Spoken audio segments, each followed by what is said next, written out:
Use your room standing to join in the singing of the Baldwin Wallace University alma mater.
Well, hi again, everybody, and a pleasant good afternoon from Berea, Ohio, as this afternoon it's the season finale for the Baldwin Wallace Yellow Jackets as they play host to nationally ranked Heidelberg. Good afternoon, everybody. My name's Ryan McNaughton. Glad you're with us again here on BWYellowJackets.com as we bring you the season finale from Tressel Field at the George Finnie Stadium.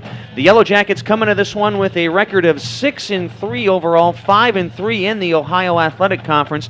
Of course, last week their annual pilgrimage down to, their biannual pilgrimage, I should say, down to Alliance as they gave top-ranked Mount Union a pretty good effort as they lost 30-7. That was a 16-7 game after 3 quarters. Keep in mind, guys, Mount averages over 50 points a game. So coaches, players, obviously they want to come away with a victory in that one, but they were pretty proud of their efforts down in Alliance last week. Now, this afternoon, injuries, they are the big story. The top 2 quarterbacks for Baldwin Wallace are out. Michael Slack and Kyle Orenzansky, both not playing in this one. Slack has a lower back issue. Orenzansky has a bum wrist and thumb. So that means sophomore Tyler Meglin will get the start under center. Here's a guy who's thrown just 6 passes all season long, going up against a very difficult Heidelberg squad. So the Super Soph is going to be tested early and often in this contest for sure. In addition, Nolan Sortel, starting running back, he is dressed. We'll see how much he plays. He's been battling with concussion symptoms over the past couple of weeks. So he is dressed. Not sure how much action we'll see today. So again, injuries, the big thing. In addition, safety Zach Barley also out for this one. And he's a senior, so he's not going to be able to play in his final home game here on the home turf. Meanwhile, Heidelberg, the student princes, come into this one with a record of 7-2 overall, 6-2 in the very difficult Ohio Athletic Conference. Heidelberg spent much of this season absolutely steamrolling its opponents. They are averaging 48.8 points a game. That is 4th nationally. This is a high-octane offense. However, last week, that offense was kept in check big time as they lost to John Carroll 48-7. The Blue Streaks right across town having an amazing season, and we're going to keep you updated all afternoon. John Carroll is at Mount Union for the OAC title, a pair of 9-0 teams. That is going to be a Donnybrook, so we'll keep you updated throughout this contest. A couple names you're going to hear a lot coming out of my mouth this afternoon from Heidelberg. First, the stud running back, Cartel Brooks, the junior, averaging just under 138 yards on the ground per game. He has 1,239 on the season. He has 20 touchdowns. That clearly leads the OAC. In fact, last month at Otterbein, he rushed for 337 yards.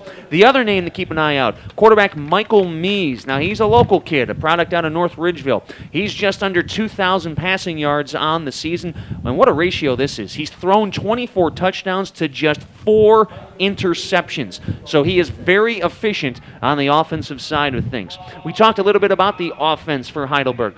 4th in the nation in scoring offense per game, 2nd in the nation on punt returns. So their special teams are also exemplary. 3rd down conversion percentage. This team ranks 3rd nationally. Overall total offense, they rank 14th. Now they're going to give up some yards on the ground defensively. While their offense gets all the publicity, their defense has been porous at times. I mean, we told you they gave up 48 points last week. And in talking to some of the BW coaches prior to the game, they said, listen, for us to have a chance to win, we need to score, and we need to score a lot. However, they did feel confident that there are some holes and that they can exploit in this Heidelberg defense. So we'll see what happens. They need to score a lot, but they're going to do so with a 3rd-string quarterback making his first career start. So on paper, that's going to be one heck of a challenge, but it's senior day. There are a lot of emotions here on this campus and inside this facility this afternoon. So we'll see how much emotions can play. You got to think BW wants to get to a quick, early start, ride the wave of emotions. All the senior football players, of course, were honored with their family members prior to the start of the game, but that emotion only takes you so far. Once you start getting punched in the mouth between the hash marks, then reality starts to kick in.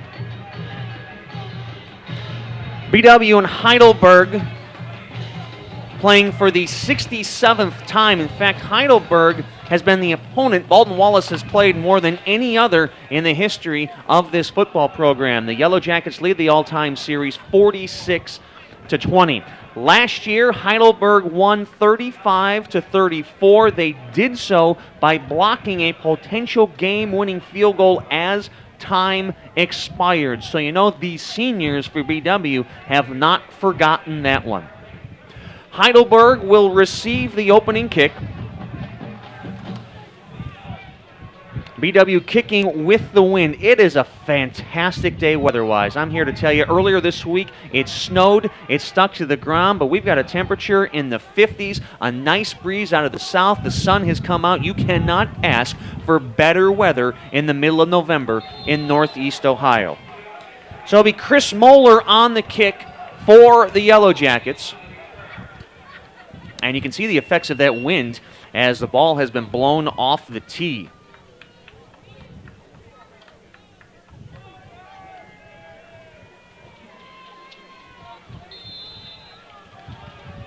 Cameron Vach and Nate Hess back to receive for the Student Princes. Glad you're with us here on BWYellowJackets.com. Should be an interesting contest for the 10th and final game of the season for Baldwin Wallace. And Moeller takes advantage of that stiff breeze out of the south. That'll be a touchback. So on to the field comes the Student Prince offense, led by Michael Mees and Cartel Brooks.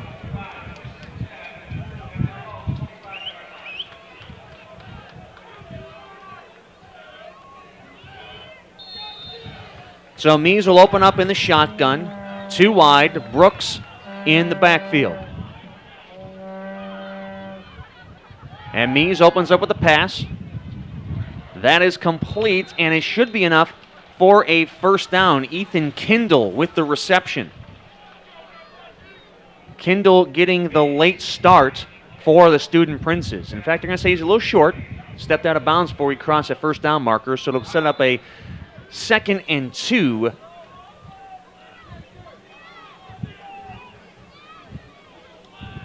As most OAC teams are apt to do, Mees working in the shotgun. Here's Cartel Brooks for the first time. Brooks up the middle. Brooks fumbles. Was he down? We'll see what they say. The back judge is going to say Brooks indeed was down before the ball came loose. So give Brooks 10 yards on that carry, and that's enough for a Heidelberg first down.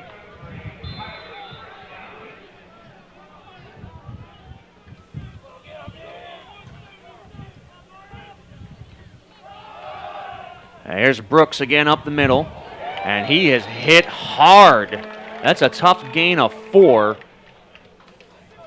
That was Dave Flegel on the tackle for the Yellow Jackets. Flegel stood him up. He is 3rd in the conference. That is his 99th tackle on the season. Quickly, Mees out left. That ball is dropped, incomplete by Kindle. And that'll set up a third down. As we told you in the pregame, third down does not bother Heidelberg. They are third in the nation in third down conversion percentage at 52.5%.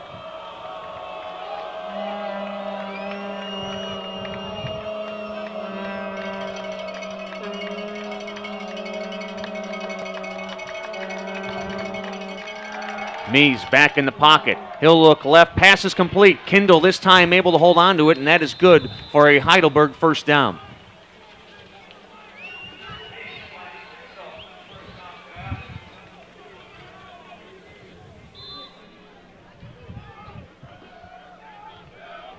Kindle, a very tall target for Mike Mees. And the handoff to Brooks. Brooks tackled in the backfield. That is Tyler Burdorf on the tackle for the Yellow Jackets.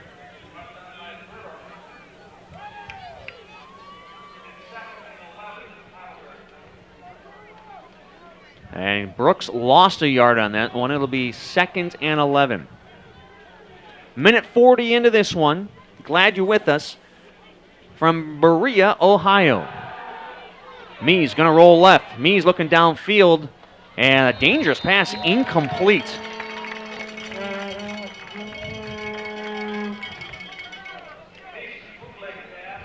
Nelson Candelario there to break up that pass. And that'll set up a 3rd and 11. You can probably hear some of that wind through our net sound mic. It is coming from the south at a pretty good clip, and Heidelberg trying to move the ball into that wind. Quick little slant pattern inside, and Heidelberg probably lost a couple of yards on that one. That'll set up 4th down. Candelario and Addison Carbone on the tackle. So the Student Prince is able to move the ball a little bit, but a nice defensive stand by the Yellow Jackets. So Steven Smith on the punt for the Student Princes. He's 2nd in the conference, averaging 37.6 yards per punt. Corey Gillisey and Kyle Dunn back to receive for the Jackets. And a kick off the side of the foot, but he gets a favorable roll. That's going to be inside the 10-yard line. So it didn't look pretty off his foot, but Smith gets the job done. So the Jacket offense will come onto the field. They'll start at their own 6-yard line. And they will be led by sophomore Tyler Meglin, making his first career start. As we told you, both Michael Slack and Kyle Orenzansky out of this contest with injuries. So nothing like making your first career start on your own 6 against a nationally ranked opponent. And Meglin has trouble with his first snap. And that'll be a loss of 1. You gotta think the young man is nervous. Shane Byrne in on the tackle for Heidelberg. So it'll be 2nd and 11 from the 5.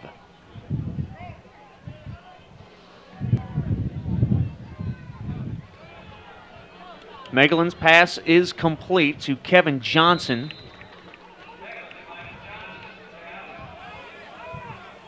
Again, give him a gain of about 7. That'll set up a 3rd and 3.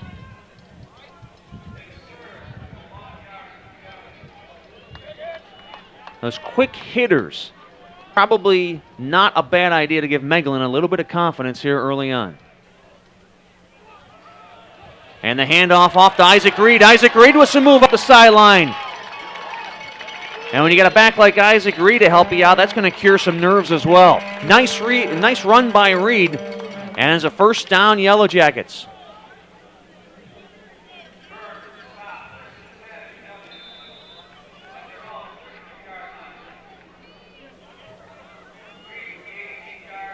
Gain of 18 for Isaac Reed. And Meglin with the play action. He'll roll to his left. He's looking downfield. A man's open. That is caught. Josiah Holt. And a beautiful pass by Meglin thrown across his body. And the young man, after initially struggling with his first snap, has the Jackets into Heidelberg territory.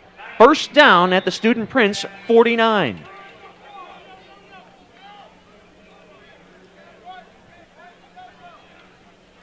Meglin with the handoff to Reed. Reed with some more room up the middle. Reed up the left sideline. Reed steps out of bounds, but not before getting a first down.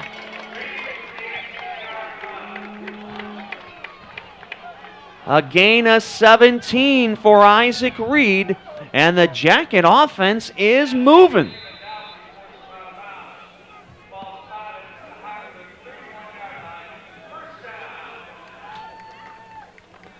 We talked earlier, Heidelberg gets a lot of press for its offense, but its defense has struggled this season. Another quick hitter, this time it's to Holt, and the Jackets have another first down. This is by far the smoothest that this offense has moved at home this season. Quick, efficient plays, the order of the day thus far. 4 wide receiver set. Reed in the background. Quick pass out to Holt. Here's Holt with a ton of room. Holt in for a touchdown! Touchdown, Jackets! And Josh Lane, the big offensive guard, picks up Tyler Meglin and says, well done, young man. How about that? 94 yards on the first drive of the game. And you could not ask for a better start.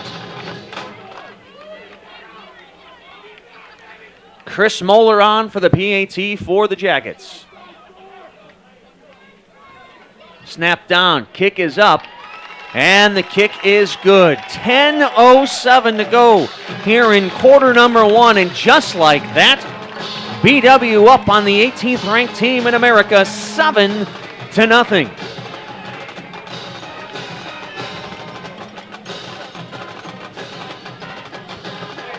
Earlier, we talked about how Heidelberg basically had its way with every opponent this season. Then they had a big home game with Mount Union. They put up 34 points but gave up 44. And then last week, you wonder if they were a bit shell-shocked, and John Carroll absolutely destroyed Heidelberg. So you got to wonder where their minds are right now.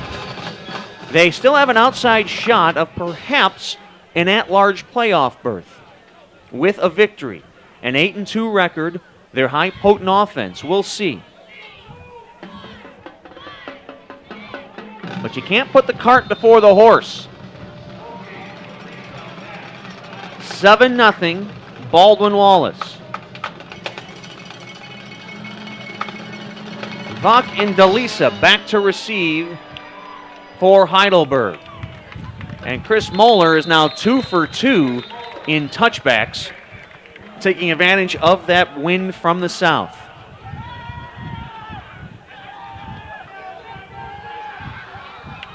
John Carroll and Mount Union underway down in Alliance. They are scoreless about 3 minutes into that one. We'll keep you updated for the OAC Championship game down there throughout this contest. But glad you're with us here on BWYellowJackets.com. My name's Ryan McNaughton.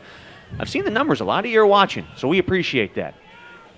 So it'll be 1st and 10 from their own 25. And the handoff goes to Cartel Brooks, and here goes Brooks. Brooks up the left sideline. Brooks inside the 30. Brooks inside the 20, and he is pushed out of bounds. Cartel Brooks. One of the top rushers in America, and he shows you why right there.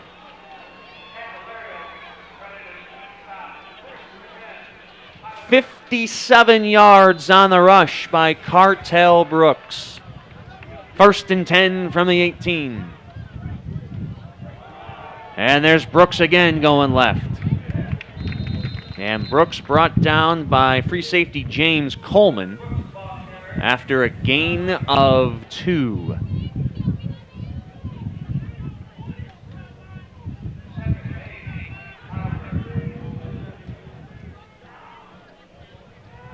Mees, play action. Looking for the pass, and that is incomplete. That went through the hands of Nick DeLisa. And That'll set up a 3rd down and 8.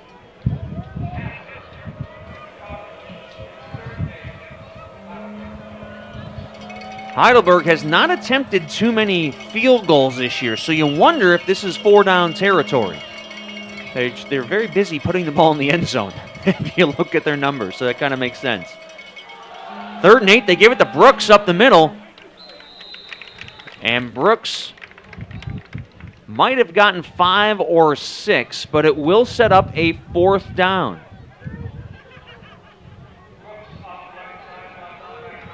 They gave him 5, so it will be 4th and 3, and as predicted, it is 4-down territory.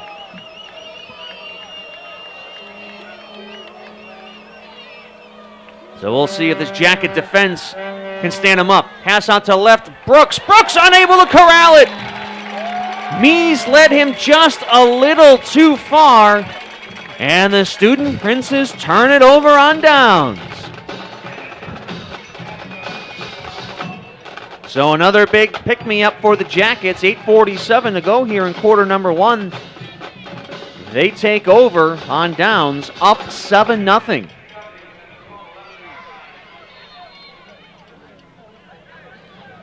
So on comes Tyler Meglin for series number 2. Could not have drawn up a better series of events the first time. And the handoff goes to Reed. Reed bottled up. Might have lost a yard.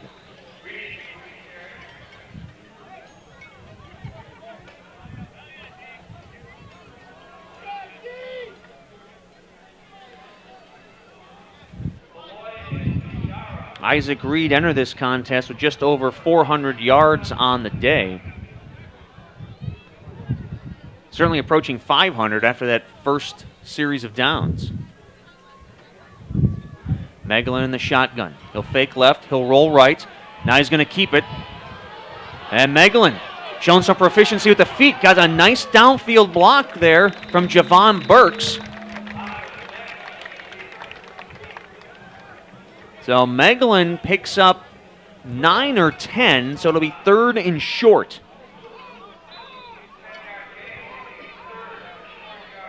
It'll be 3rd and 1.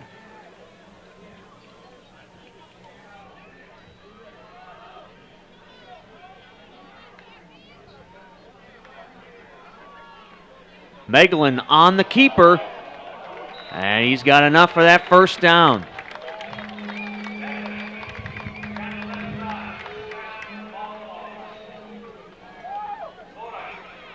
And if you're the Yellow Jacket coaching staff, every series of downs that you have the ball and Heidelberg's offense does not is a large victory. 7.5 to go. We are halfway through quarter number 1. Baldwin Wallace up 7-0. Meglin again with the keeper and again with the 1st down. Tyler Meglin.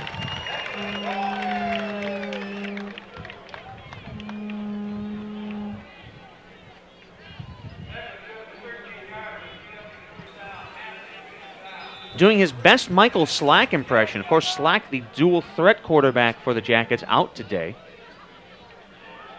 Meglin goes play action. Throws left. Caught. Jake Brandy, the tight end. Might have gotten 2.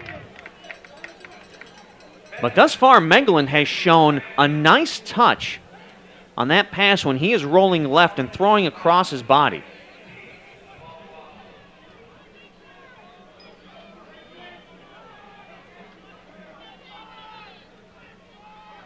Second and 8. Trips right.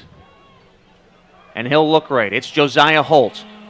Holt able to spring 1 tackle and get close to a 1st down. It'll be a little bit short. But Holt did a nice job of fighting for some extra yardage. So it's going to be another 3rd and 1 from their own 46.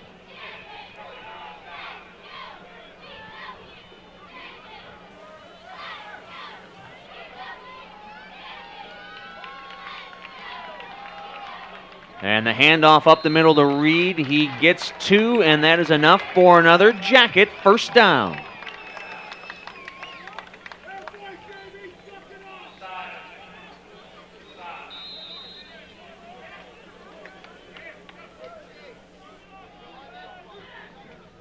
Mount Union has taken a 7-0 lead over John Carroll in the first quarter at home.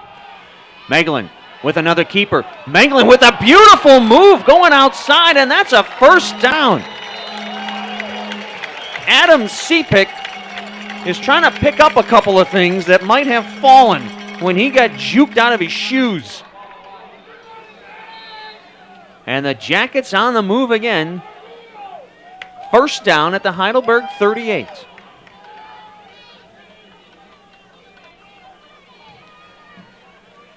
We talked earlier.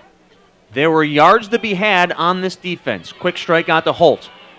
And Holt unable to elude the pressure there. Might have got back to the line of scrimmage. The aforementioned Adam Sepik makes up with a nice tackle. Heidelberg has a ton of sacks defensively. And you can see why BW is doing this quick strike thing. They don't want to have Meglin in the backfield too long. A couple players have 6 sacks, several have 5, one has 5.5. So the D-line will get pressure. Pass across the middle, incomplete. Looking for Javon Burks.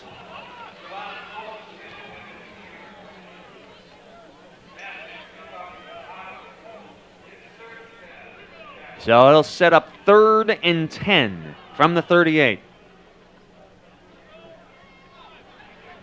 So you can see these short, quick out passes trying to set up some downfield situations. So Meglin now in the shotgun on 3rd and 10. Back in the pocket, looks right, and that was nearly picked off. Nearly picked off by Larry Massey. First real questionable decision of the afternoon for Meglin. That'll set up 4th down. Massey with almost his 3rd interception of the season. So Matt Harmon on to punt for the Jackets. He leads the conference with a 41-yard average. In fact, he is 2nd in the nation in net average at just under 38. But clearly he's looking to try to get this ball inside the 10.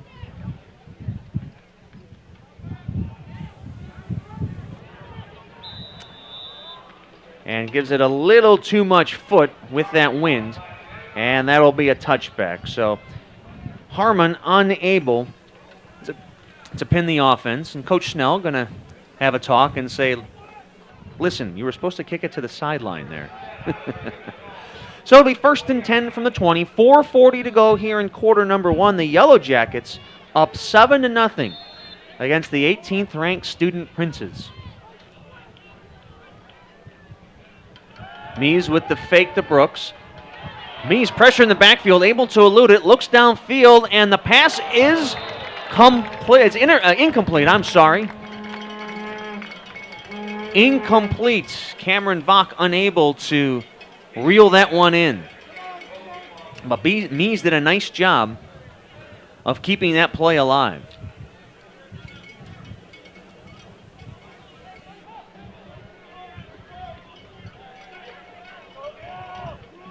Now here is Cartel Brooks. Flag is down. So Brooks with a gain of 3. We'll see if it stays on the board.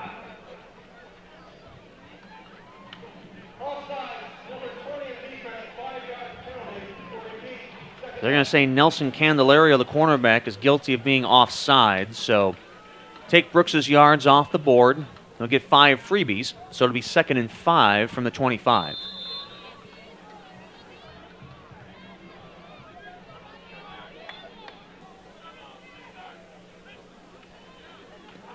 And it's Brooks again up the middle. Basically ran into Dave Flegel. And probably fell forward for a gain of 2. So it'll set up another 3rd down, this time 3rd and 3.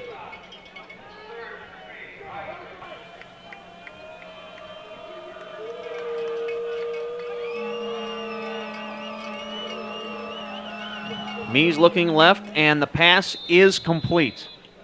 Nick DeLisa with the reception, and that'll be a Heidelberg first down.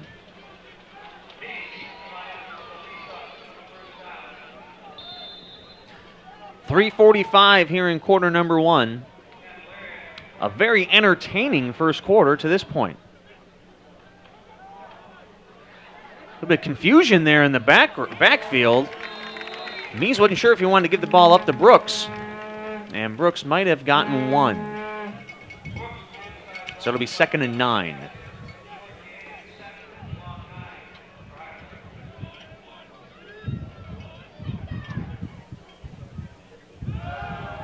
Mees rolling left. And another short completion. That's Derek Hugg, the wide receiver. That will set up a 3rd and 6. As we are now under 3 minutes here in quarter number 1.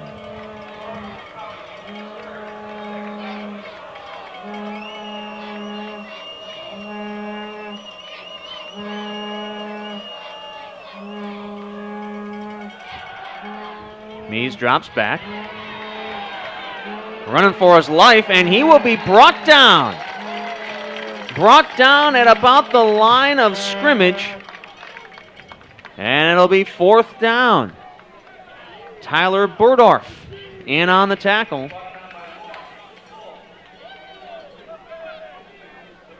And on comes the punting unit for Heidelberg.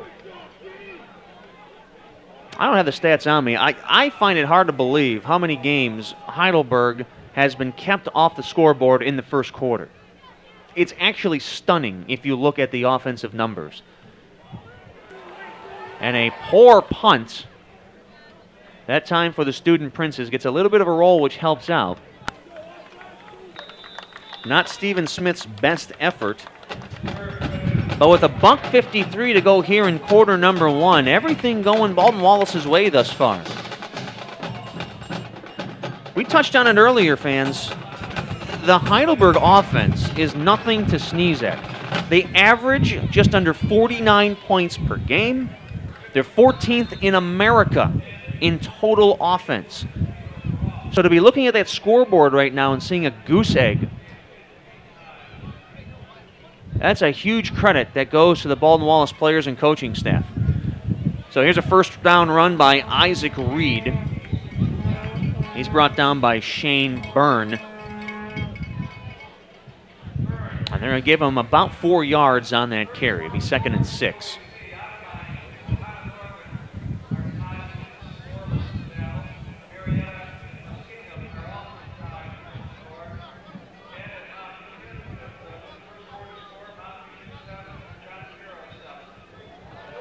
Megdalin across the middle. That pass was incomplete. It looked like it might have been some interference by Tyler Lewandowski as a cornerback, but got away with a little handsies there. That'll set up a 3rd and 6.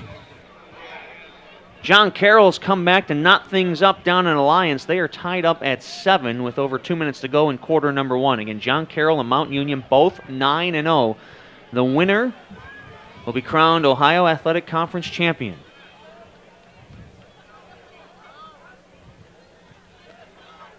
Megdalin, pass knocked down at the line of scrimmage, and that will bring up 4th down. So the Student Prince defense able to get a 3 and out. Matt Harmon on for his 2nd punt of the afternoon, and he doesn't have to worry about not putting his whole leg into it. He's got the wind, and he has the best average in the OAC. Cameron Vach back on return for the Student Princes. And Harmon gets it away. Vach will take it at his 16, and he is stood up by a pack of Jackets. Michael Stacchiotti, Lucas Roberts on the coverage. So with 1:04 to go here in quarter number 1, Heidelberg will start at their own 19, down 7-0.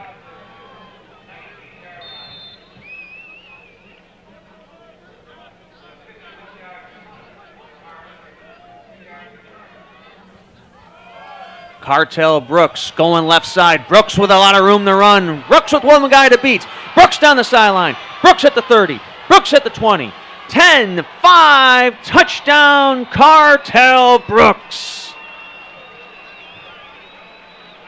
81 yards on the touchdown, and there is that high potency that we've been talking about. You might slow down Cartel Brooks. You're not going to stop the young man. 81 yards on the run. Took the Student Princes all of one play. Dan Kilger on for the PAT, his 55th of the season. Kick is up, and the kick is good. So, with 50 seconds to go in quarter number one, it is Baldwin Wallace 7, Heidelberg 7. Fans, today's Yellow Jacket football game on BWYellowJackets.com brought to you by Dan Andrews and Olympic Forest Products, a global recycling company. They're located in downtown Cleveland and their new location in Kidron. You can call them at 216-421-2775 or check them out online at olyforest.com. Also brought to you by Oriole Cafe, a great place for sports. The Oriole is located at 294 North Rocky River Drive in Berea. It's less than 2 minutes from campus. The Oriole Cafe, the right choice before or after the game. Thanks to our sponsors all season for allowing Baldwin Wallace to invest in this really amazing technology to be able to give you high quality, high definition video. Maybe low quality play-by-play. I apologize for that. But give BW credit for the equipment and the infrastructure. So, Heidelberg on the kickoff. And it's going to be a short kick. So one of the up men will take it. So the Jackets will get good starting field position. That was Kyle Dunn for the Jackets, who ran into one of his own teammates. So the short kick gives the Jackets a 1st and 10 at their own 34.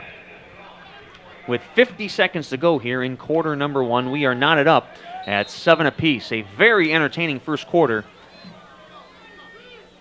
at Tressel Field at George Finnie Stadium. A beautiful venue here in Berea, Ohio.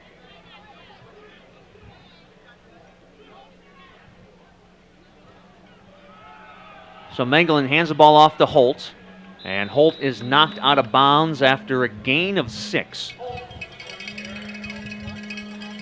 So BW has done a nice job of churning out the yardage on the ground.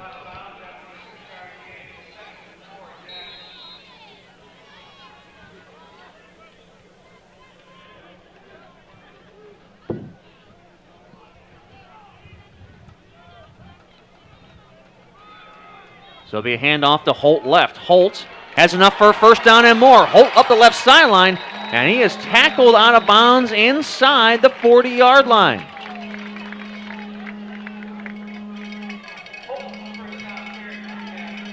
And it's very evident that the BW offensive scheme is to try to churn out a lot of yardage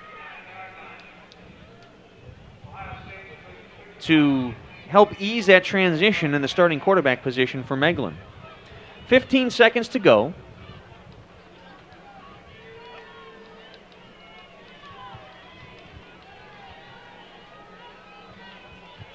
Jake Brady in motion.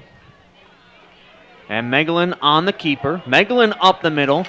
And on the last play of the first quarter, Megalin gets 7 yards. So after 1 quarter of play in Berea, it is Baldwin Wallace 7, Heidelberg 7. Fans, football on BWYellowJackets.com today brought to you by Integrity Realty Corporation. 5 locations to choose from in the Berea area, including 2 right near campus. Give them a call at 440-826-1812 or check them out online at mybereaapartment.com.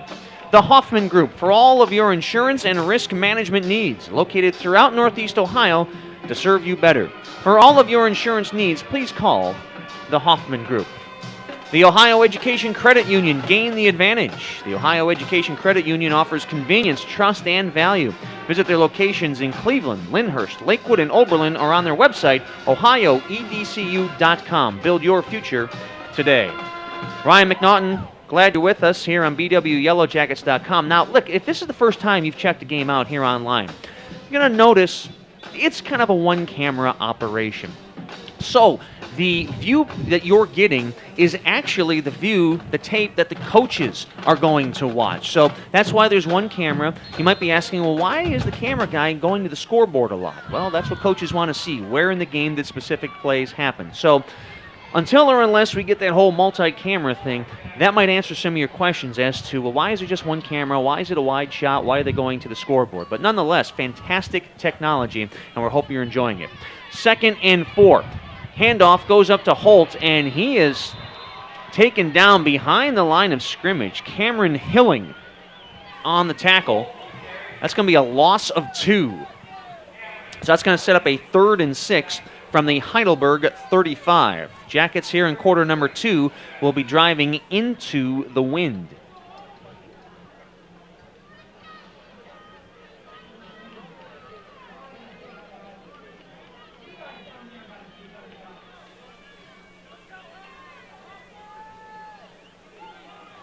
Meglin, pass complete, close to the line of scrimmage. We'll see where the spot is. Holt on the reception.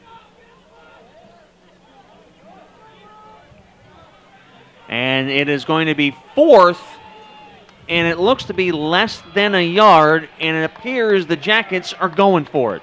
Why not? What do you have to lose? So Meglin in the shotgun on 4th and short. And the handoff goes to Holt. Holt gets around the corner. Holt up the sideline. Holt gets down inside the 5, and a flag. 2 flags are down in what appears to be a face mask. So the Jackets rewarded for rolling the dice.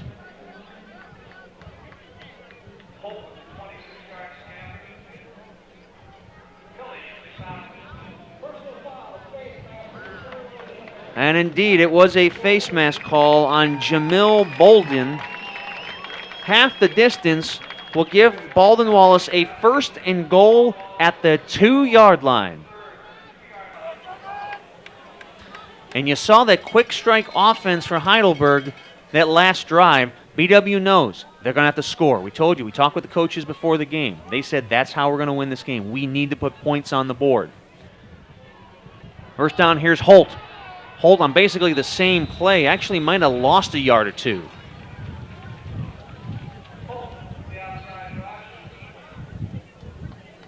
And indeed, he did lose 2, so it'll be 2nd and goal from the 4.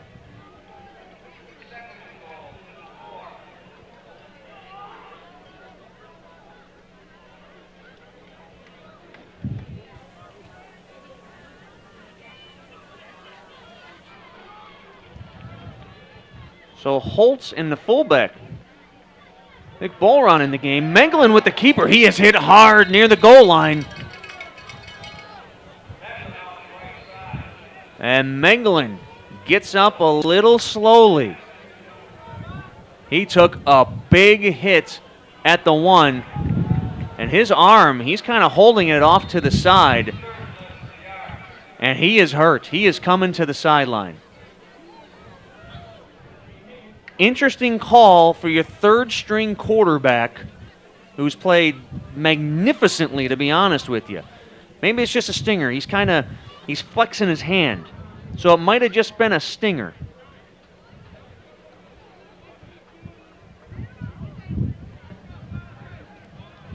Your 4th-string quarterback, for the record, would be David Fraley.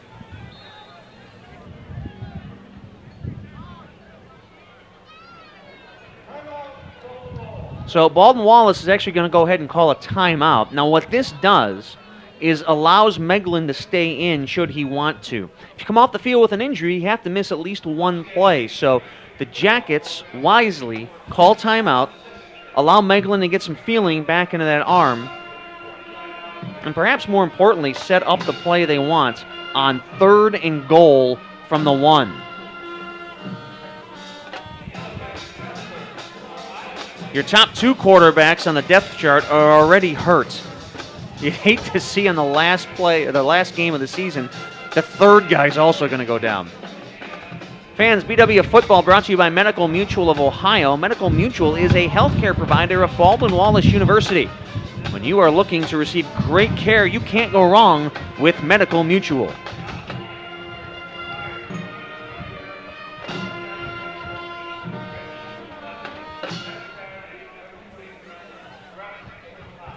So Meglin stays in the game on 3rd and 1, or 3rd and goal at the 1.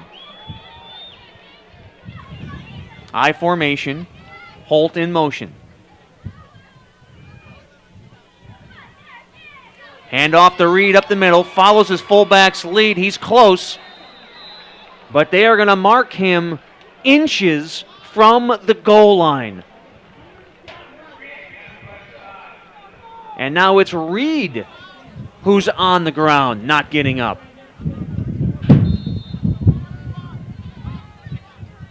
Reed is down, and that is something you absolutely do not want to see. He has played magnificently up to this point. He's down. So another injury timeout. Fans elsewhere around the OAC, John Carroll has now taken a 10-7 lead on Mount Union down in Alliance. So the OAC title game thus far going to the Blue Streaks. Elsewhere, Muskingum up on Marietta 14-7. Otterbein and Ohio Northern tied up at 7 apiece. And at Wilmington, Capital up on Wilmington 20-6. Future Hall of Famer Jeff Miller with the info. Much love. So Reed is up, walking slowly. Looks like he's favoring his right leg. We're not going to speculate. We're only going to tell you what we see. But Reed, losing Reed would be a big loss.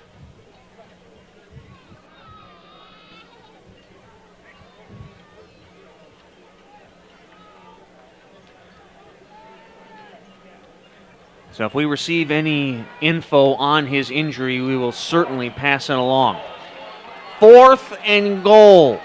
4th and inches, quite honestly. The jumbo package is in. And the handoff up the middle, they brought Nolan Sortel in, and he did not get it.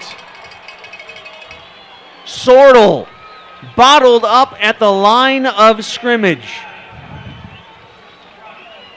Sortel, who has been out for the past couple of games due to concussion symptoms, they brought him in.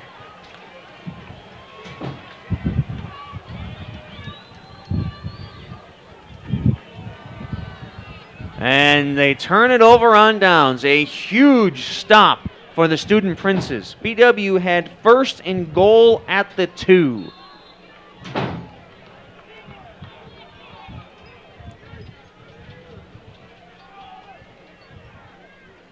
So the Student Princes looking at 99 yards ahead of them. Now that was a large momentum switch. And here is Cartel Brooks up the middle. And Brooks brought down after a gain of 11. That'll be a 1st down.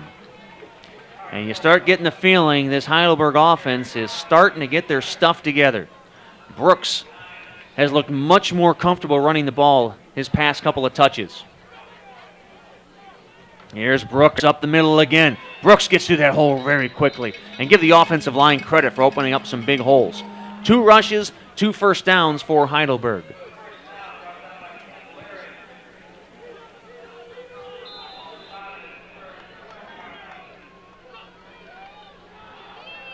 There's that move again. Cartel Brooks. Brooks breaking off yardage. That ball's loose. That is a fumble. And Baldwin Wallace has recovered. Brooks fighting for an extra yard, had the ball knocked out, and just like that, Big Mo turns again in favor of Baldwin Wallace. Boy, Cartel Brooks had 3 huge rushes for about 40 yards total, but as he tried to get that 41st yard, the ball was knocked loose. And the Jackets have tremendous field position. Tyler Meglin back under center for the Jackets, so that big hit that he took on his right arm that last drive, he's apparently shook it off. 11:24 to go. We are tied up at 7. A real nice contest here in Berea. So there's a handoff to Holt. Holt looking to go right side. And there's a late flag. And it looked like Jake Brandy might have had an illegal block in the back.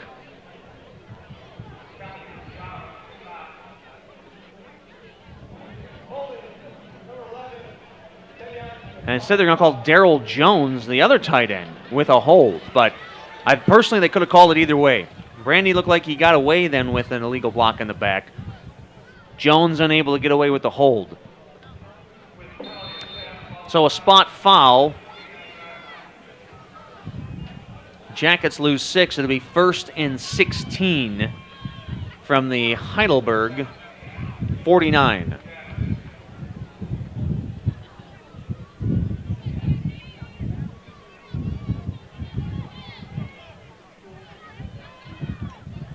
There's Brandy in motion.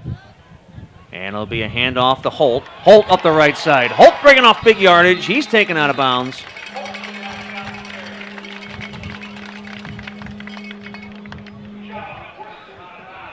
Meanwhile, Isaac Reed remains on the sideline. Looks like he's getting an ice pack. And it's hard to tell from here. It's either his lower right leg or his knee. But we'll keep you updated. So with Reed out with injury and not sure if he'll return, Josiah Holt becomes the featured playmaker. And there's Holt again going left side. And Holt breaks off a carry of about 4. It'll be 2nd and 6.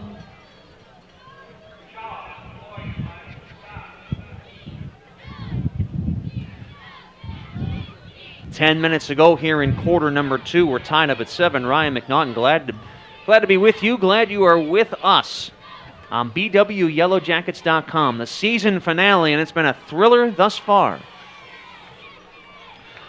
Meglin with the keeper, and he is in hot pursuit, and he's just going to go out of bounds. He's going to lose those yards.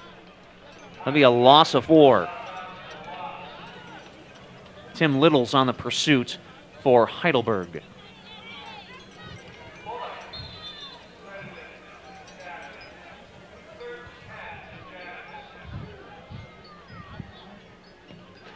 So it'll be 3rd and 10 from the 33.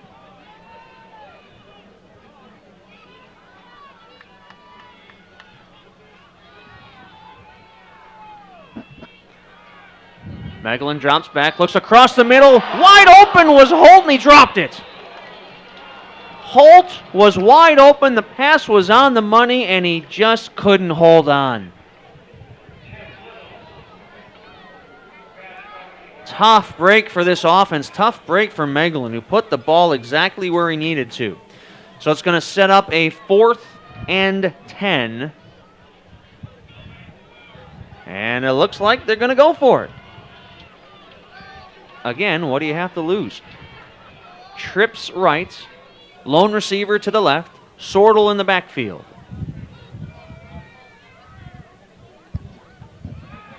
Meglin drops back, flush left, and he is sacked. They will turn it over on downs. Will Lance, the linebacker, with his 6th sack of the season.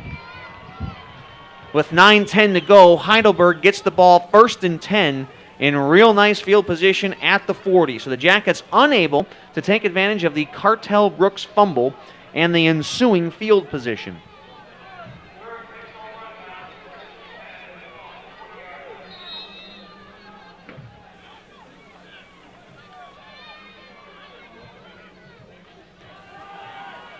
So Brooks going over right tackle, and Brooks with a gain of about 3. That's Dave Flegel on the tackle for the Jackets. No, excuse me, that was Tyler Burdorf on the tackle. My apologies. Burdorf having a nice first half here for the Jackets. Mees looking right, receiver open. Caught, and that'll be a 1st down. Josh Lynch on the reception.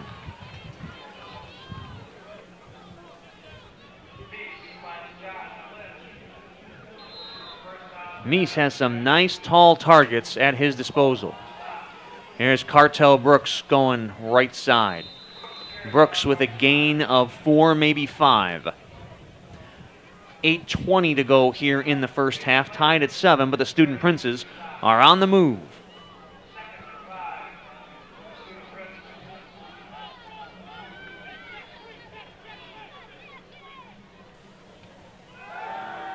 Play action. Meese looking downfield, has a receiver open, and what a catch! What a catch by Derek Hugg. Hug it out, Derek. He was sandwiched between 2 BW receivers, but there is a flag down. And a holding call on Heidelberg is going to negate a wonderful catch by Derek Hugg. Big break there for the Jackets. So what would have been first down inside the red zone will now be 2nd and 14 from the 45.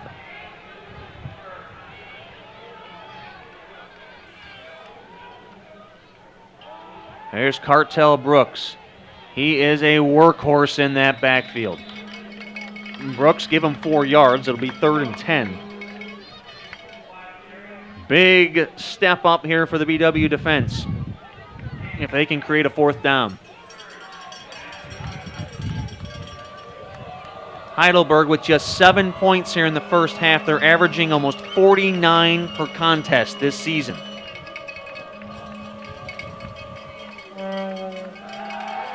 Meese rolls right.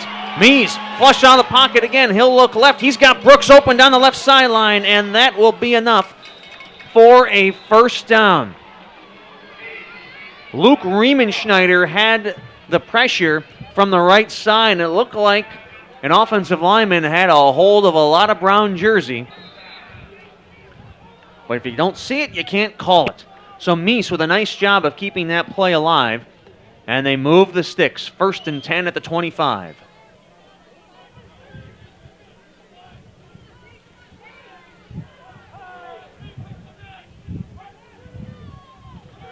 Cartel Brooks off right tackle. Brooks trying to kick out to the right side, able to get through 1 tackle. Has a gain of about 8. Brooks's legs never stop moving. And Brooks a little slow to get up, and he says, you know what, fellas, I need a breather. You've been handing the ball off to me nonstop. So he heads to the sideline, takes his helmet off, tries to get some air. Jeff Helms comes on to give Brooks a breather in the backfield. 2nd and 2. And there is Helms. Helms up the middle. That's enough for a first down. Jeff Helms, a freshman out of Gahanna, he's got 230 yards on the season too, so he's seen some good quality action as well. 5:55 to go, 7-7, but the Student Princes are on the move.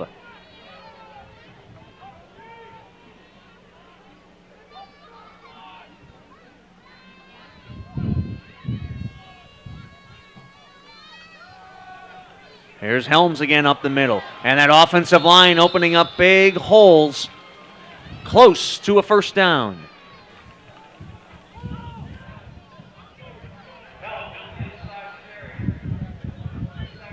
So he gained about 9.5. It'll be 2nd and half a yard. Heidelberg can get a first down without scoring a touchdown.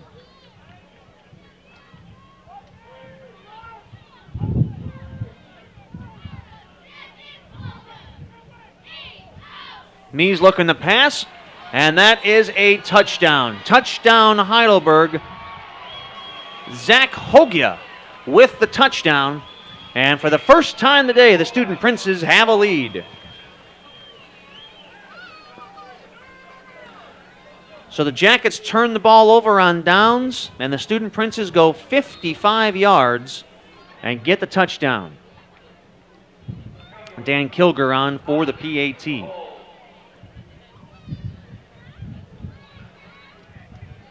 Kick is up, and the kick is good. So with 5:02 to go here in the first half, Heidelberg now leads it 14-7.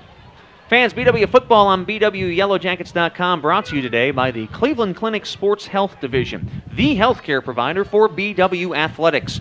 For the best in care for your athletics injuries, the Cleveland Clinic is there for you. Call them at 877-440-TEAM or online at sports-health.org. Parkway Auto Care in Berea, Strongsville Express Tire and Auto Service, and the new Montville Express Tire and Automotive. We serve the southwestern suburbs of Greater Cleveland. They are a large supporter of BW Athletics.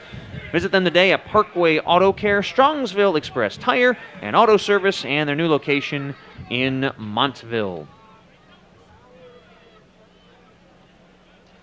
Meanwhile, down in Alliance, Mount Union has retaken the lead. They lead John Carroll 14-10 in the second quarter. Again, the winner of that contest crowned OAC champs. Josiah Holt and Kevin Johnson back to receive the kick from the Student Princes. And a nicely placed kickoff just inside the pylon. Can't draw it up any better than that. And that'll be a touchback. It'll be a 1st and 10 at the 25. 5:02 left, 14-7 Heidelberg. Ryan McNaughton, glad you're with us here online at BWYellowJackets.com. Season finale on a gorgeous day for football in the middle of November. A lot of folks not even wearing a jacket today. It is that nice in Northeast Ohio. So let's see if Tyler Meglin can continue to move the sticks. He's got 5 minutes to do so. Megalin drops back, pass across the middle, had a wide open tight end, incomplete. He had Brandy wide open, a little too tall.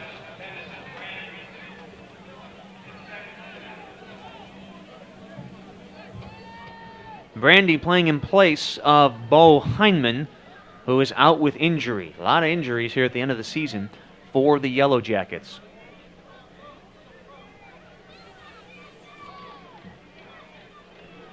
There's a handoff to Holt. Holt trying to find some room across the right side, and he will not. Austin Bentz and Adam Sepik in pursuit for the Student Princes. So it'll be 3rd and 8. And this is a big 3rd down. If you give Heidelberg the ball back with this wind with plenty of time left, and that offense is starting to click, they might put up some more points on the scoreboard before we hit intermission. And Heidelberg is going to call a timeout. Fans, Yellow Jacket football also brought to you by American International. When you require a company with proven performance, rely on American International. Come check out the renovations that American International has done on the BW campus, and they really have done some nice work.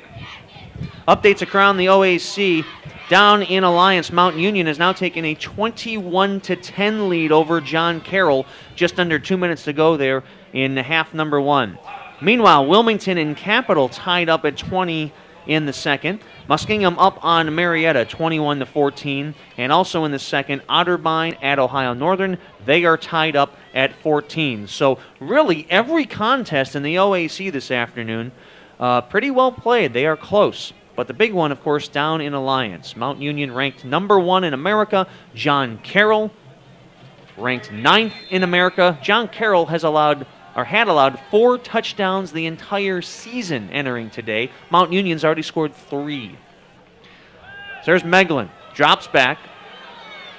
Unable to find a receiver. Now he's going to keep things open with his legs. And Meglin is able to get a first down and more. Tyler Meglin. Boy, credit the Heidelberg defense. There's some extracurriculars going on after the play. As Kevin Johnson unhappy about something. That was almost a coverage sack, and Meglin was able to turn things into a first down. And there appears to be an equipment problem with one of the Yellow Jacket players.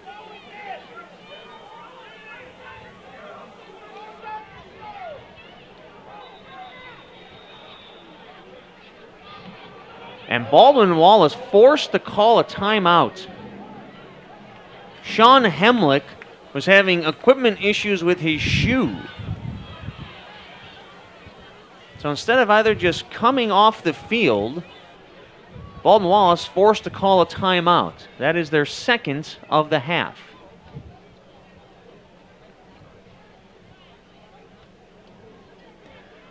So let's see what John Snell and the coaching staff can come up with here. Of course, Coach Snell in his 12th year here at BW, 77-44 his career record. Got to give credit to Mike Hallett, the head coach over at Heidelberg. This is his 7th year now. He's really turned this program around. 41-29 his career record. And he's a Mount guy. You know, he went to Mount Union, so he knows a thing or two about winning football, and it appears he's beginning to instill that winning culture out in Heidelberg. That's a program that was down for several years, but you've seen what they've been able to do this season. 7-2 overall, 6-2 in the OAC. We'll call it a slim chance to perhaps get an at-large playoff berth. Well, we've seen stranger things. The OAC, one of the most difficult conferences to play in America.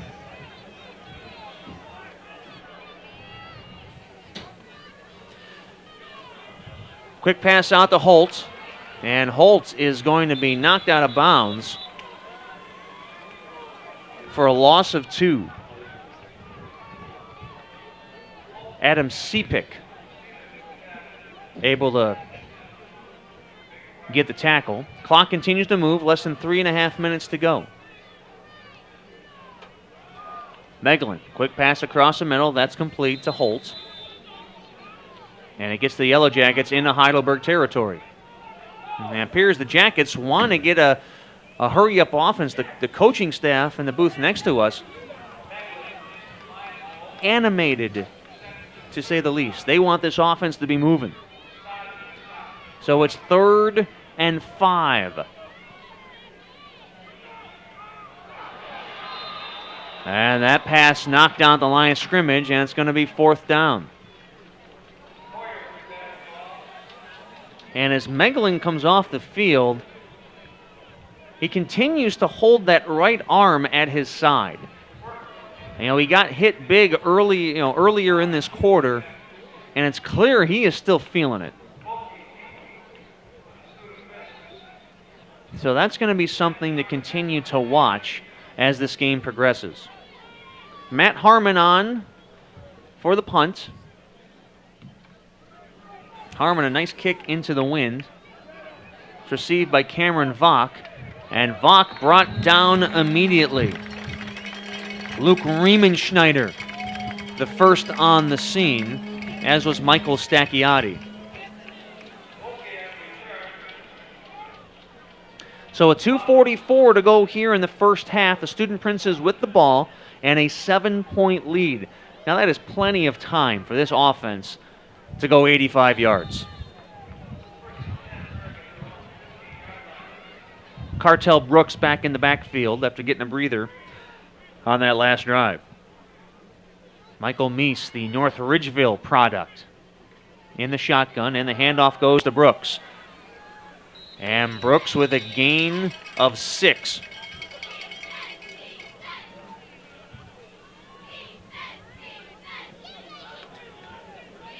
You generally don't have to say hurry-up offense with offenses in this league because they're all pretty much hurry-up offenses. Pass out to the right, that'll be a 1st down and more. Derek Hugg with the reception. 2:18 to go here in half number 1. The Princes on the move. And here's Cartel Brooks. Cartel Brooks with some room to operate. That's a gain of 16. And you can see this offense, which struggled to find its rhythm in that first quarter. They are beginning to click on every cylinder. Same play to Brooks.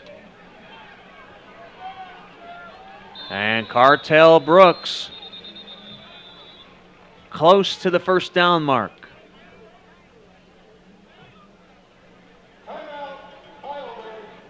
And Heidelberg decides to use their second timeout of the first half.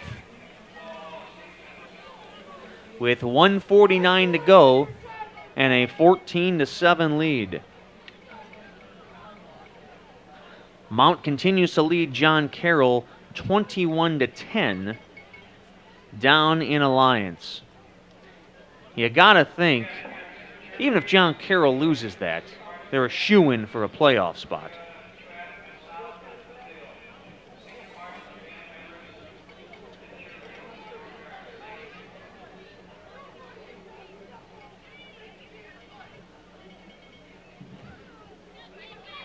Meanwhile, checking out nationally, they're in the third quarter out in Illinois, and the Illini have come back. They're giving Ohio State a game of it. It's 35-21. Ohio State with the lead out there. Elsewhere in top 25 action, 17th ranked Central Florida leads Temple 22-21. Number 18 Oklahoma up on Iowa State 27-10, and Wisconsin all over Indiana 37-3. The Badgers ranked 22nd in the country. So it'll be second and short for the Student Princes with 1:49 to go here in the first half. And here is Cartel Brooks up the middle.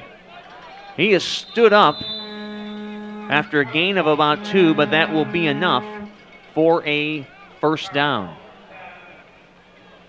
Addison Carbone on the tackle for the Jackets. But he moves the sticks, 1st and 10 at the 34. Meese under pressure, and he's going to be sacked. He is sacked by Dan O'Brien. Dan O'Brien, the junior out of Holland High School out in Warren. And the clock continues to move. Heidelberg with just one timeout remaining.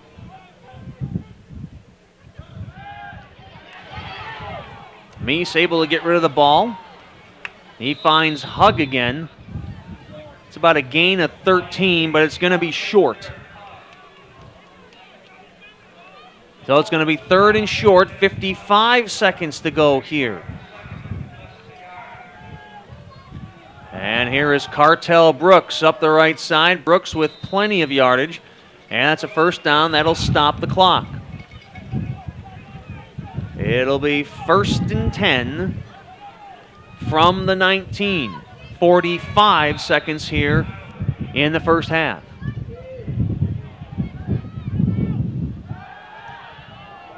Meese with a beautiful pass. That's a touchdown to Josh Lynch. Josh Lynch able to get by Corey Gillisee on the corner. And the Student Princes go 85 yards with plenty of time to spare in less than 2 minutes. And just a beautiful pass by Meese. So here's Dan Kilger on for the PAT. High snap, it's down, and the kick is good. So with 34 seconds to go here in half number 1, it's 21-7 in favor of Heidelberg. Now also worth noting, fans, that Isaac Reed remains on the sideline. He is hurt for the Jackets. Now I'm taking a look down there. The ice pack is off, but he is definitely favoring that right leg. So if Reed is unable to go here in the second half, that's a big weapon that BW will not have as they try to play catch-up. Baldwin Wallace will also receive the ball in the second half, so they're going to have a first crack at it in half number 2. Holt and Johnson back to receive for BW.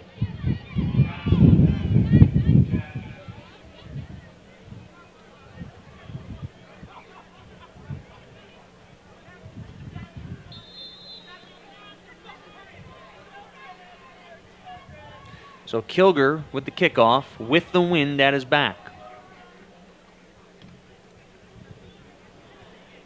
And it'll be Kevin Johnson. The ball goes through his hands. And it will go out of bounds.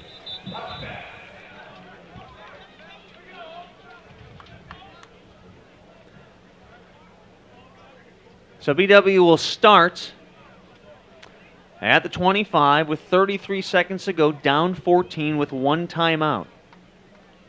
Can't imagine they're going to get terribly cute with things at this stage of the game. You know what? To go in the locker room down 14 to this offense, not the worst half in the world.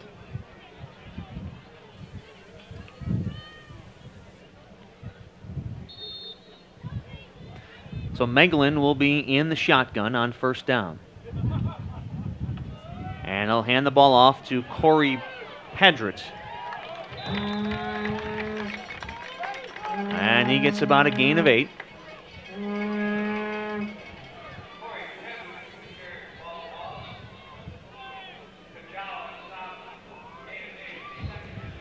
So with 10 seconds to go, BW does not have to run another play.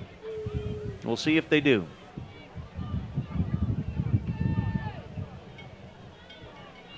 And it appears they will not, and that will end the first half with the score. 18th ranked Heidelberg 21, Baldwin Wallace 7. We'll see if we can get some information about Tyler Meglin's right arm. We can see him walking off the field. He's still favoring it. So a lot of injuries coming into the game, some injuries suffered in it. 21-7 in favor of Heidelberg. We'll chat with you after halftime on BWYellowJackets.com.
another show this afternoon with driving virtuoso rhythms from the band Metallica. Edmund Jarrett, Bridget Hornacek, Majorette's Jessica Sett, and Melanie Stittner are featured as the band performs Master of Puppets.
Your Song is a ballad composed and performed by Elton John.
All right, fans, welcome back to BWYellowJackets.com. It is halftime in Berea with the score Heidelberg 21, Baldwin Wallace 7. My name is Ryan McNaughton. Glad you're with us as we recap half number one and get you set for the second half. A very entertaining first half.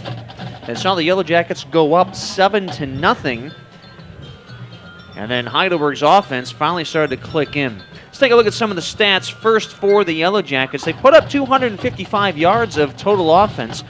The three-headed monster of Josiah Holt, Tyler Meglin, and Isaac Reed combined for about 173 yards of those rushing. Holt was 75, Meglin was 70 on the ground. The quarterback, Reed, with 37. Of course, Reed went out with an injury as he got stuck at the goal line on 3rd and goal. Yeah, so we'll see if he comes back in.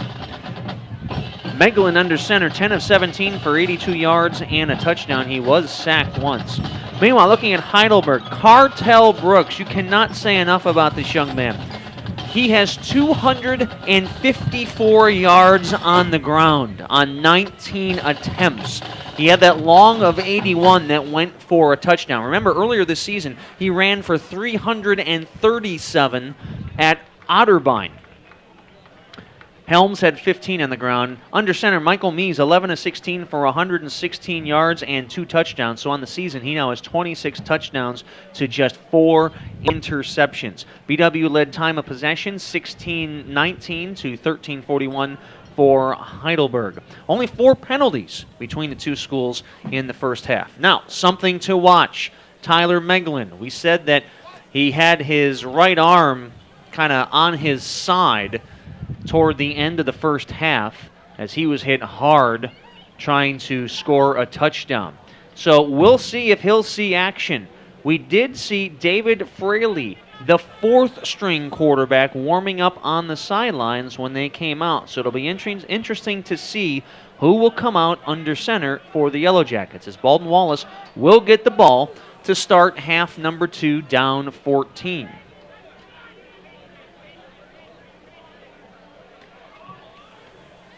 The Jackets need to score and score often here in half number 2 to keep up with Heidelberg.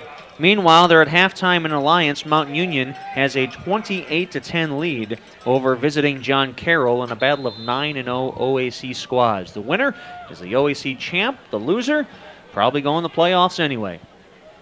So it is Holt and Johnson back to receive for BW. And taking a look at the sideline, I'm trying to find Isaac Reed somewhere, who injured his right leg in the first half, and I have thus far not been able to see him. And actually I do. He's talking with somebody by the track. It does not appear that he's going to see any action the rest of this way. So here comes Kevin Johnson. Johnson, after fumbling, able to get the ball across the 25. Johnson has a tremendous speed. And now we take a look. Isaac Reed is on crutches. He will not be seeing any action the rest of the way. Isaac Reed's day is done, and that is tough to see. Reed had such a nice first half. So it is indeed Meglin under center, trips left, on 1st and 10 at their own 27. Meglin looking across the middle. What a heck of a one-handed grab by Kyle Dunn. What a grab. Well done, Mr. Dunn. Pass was a little behind him, and he brought that in with one hand. One play has Baldwin Wallace back into Heidelberg field position.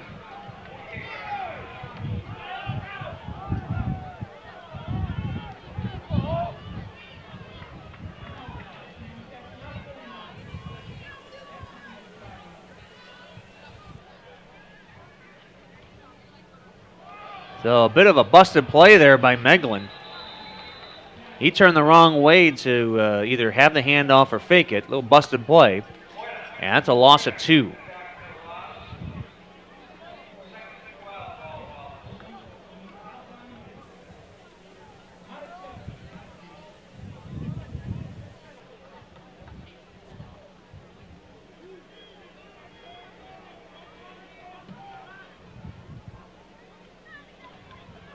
So Meglin with the keeper, and that'll be another loss of maybe a yard. And Meglin again looks to be favoring that right arm after that hit. That'll be 3rd and 13.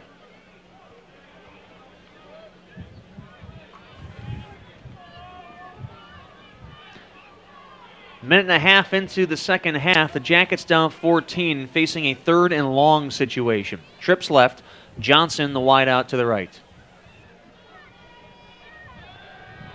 And he looks for Johnson on the cross. He gets it. And that is going to be short. It's going to set up a 4th and 5. Well, you're down 14. It's the last game of the season. BW elects to punt.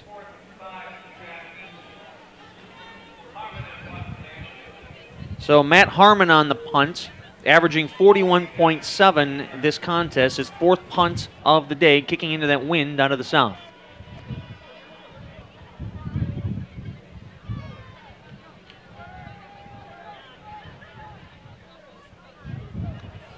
And that ball is going to stop inside the 5. Great punt by Matt Harmon. That's a 42-yard punt. 2 more would have made it a terrible one. Matt Harmon, a 42-yard punt, pins the Student Princes back at their own 2-yard line. But as we saw, this team can move the ball and move the ball quickly. Cartel Brooks in the backfield, 254 yards. He legitimately could get close to 400 at this rate. There's Brooks off the right side. There's Cartel Brooks with 1 defender to beat. Cartel Brooks just like that, with a huge gain. This young man is simply one of the best running backs in all of college football. 29 more yards. It's 1st and 10.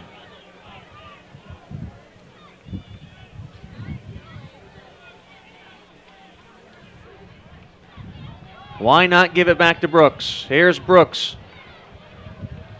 Brooks with another 9-yard gain.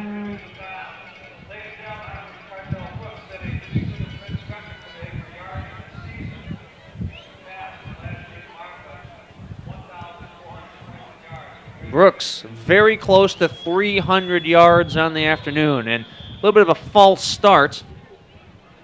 A little movement on the offensive line. They're going to get Austin Hunter for moving too soon. Unofficially, I have Cartel Brooks at 292 yards at this point.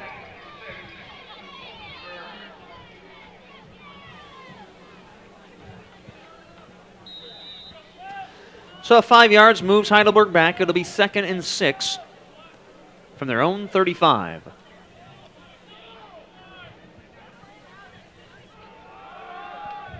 And here's Brooks going left side. Brooks able to elude a tackle of Riemenschneider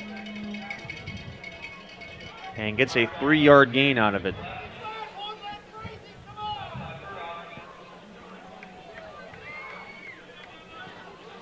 So 3rd and 3. Big stop here for the Jackets if they can get the ball back early here in the 3rd quarter. Mees looks right, and the pass is complete to Cameron Vach. And Vach has plenty for a 1st down. That'll move the chains. Mees extremely efficient.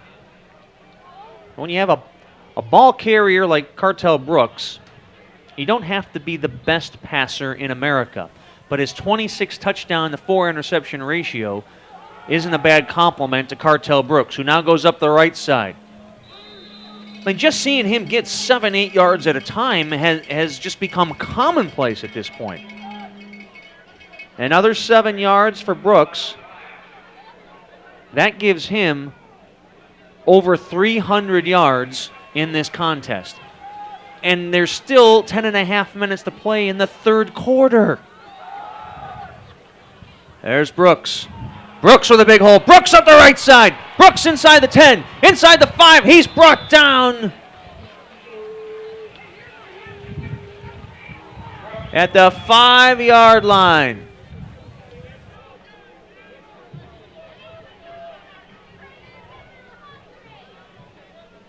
Cartel Brooks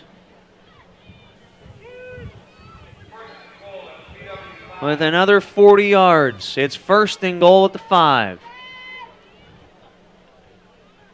Well, you got to try to let him finish at this point, and Brooks is stood up at the line of scrimmage.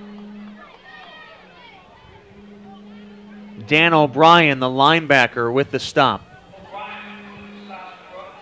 You know, most running backs, when you chew up this kind of yardage, they're coming to the sidelines. We've only seen Brooks go to the sideline one time in this entire game. That was late in the first half to get a breather. Not only is he strong, he is well-trained. Cardiovascular is something special. Mees with a nice touch pass, and that is a touchdown. Ethan Kindle with the touchdown. And the Student Princes go 98 yards for the touchdown.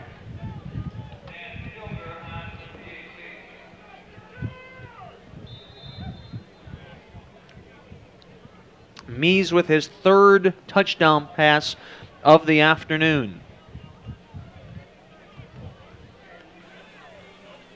Kick is up, and the kick is good. 9:25 to go here in half number 2, and Heidelberg starting to open things up. It is 28-7. Fans, Yellow Jacket football on BWYellowJackets.com, brought to you by Dan Andrews and Olympic Forest Products, a global recycling company located in downtown Cleveland and their new location in Kidron. Call them at 216-421-2775 or online at olyforest.com. The Oriole Cafe, a great place for sports. I just might be there after this one. The Oriole Cafe, 294 North Rocky River Drive in Berea, less than 2 minutes from campus. The Oriole Cafe is the right choice before or after the game. And anybody who knows me knows I believe the Buffalo Burger at the Oriole Cafe is on the Mount Rushmore of Northeast Ohio sandwiches. And if you know me, I like my sandwiches. So you might not think I'm an expert, but I've got some credibility. So again, it is Holtz and Johnson back to receive, but they won't have to worry about it. It's a short kick, and that is recovered by the up man. That's Jake Brandy, the tight end. So Heidelberg not wanting to give Holt or Johnson any chance to break off a long return. So that'll be 1st and 10 from the 24.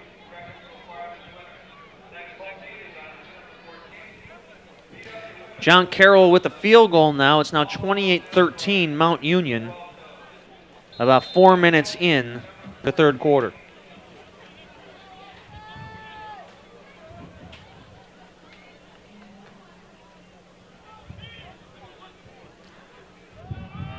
And the handoff to Padgett goes right up the middle.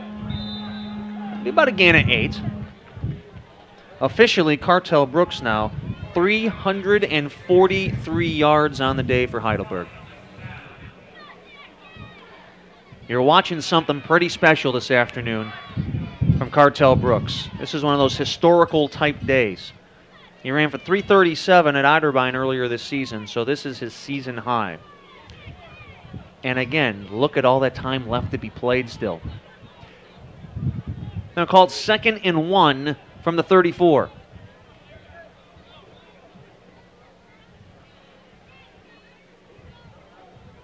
Johnson in motion, and the flag is thrown. And it looks like it's going to be a false start.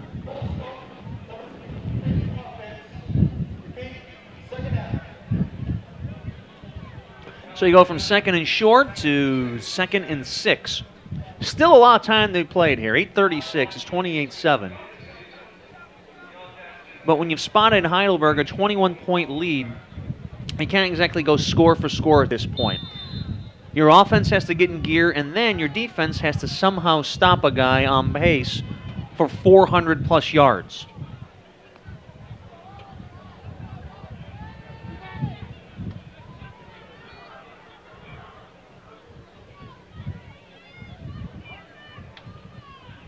And it's Padgett trying to find some room up the middle. And he is hit hard at about the line of scrimmage. It looked like it was Mike Bodike who had a big hit on Padgett. It looks like he got one, so it'll be 3rd and 5.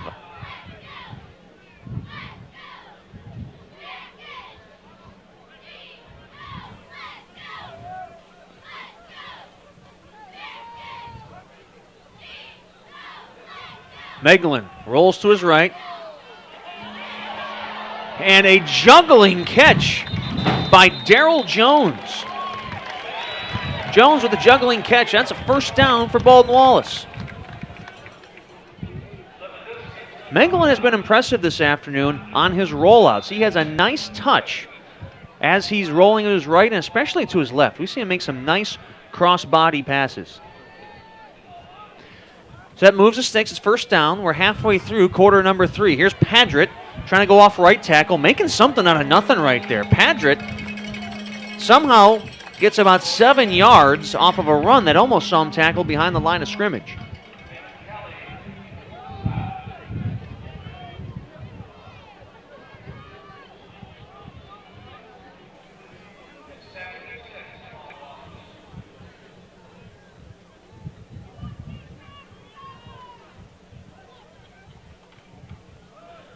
There's Padgett up the middle, and that is enough for a first down.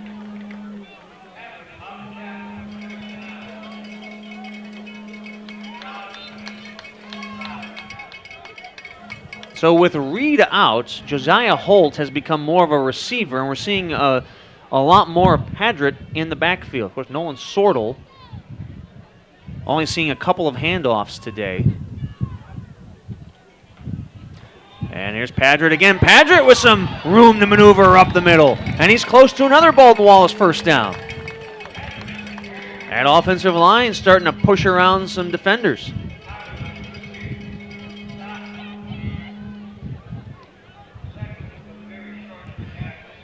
So it'll be 2nd and a short 1 for BW.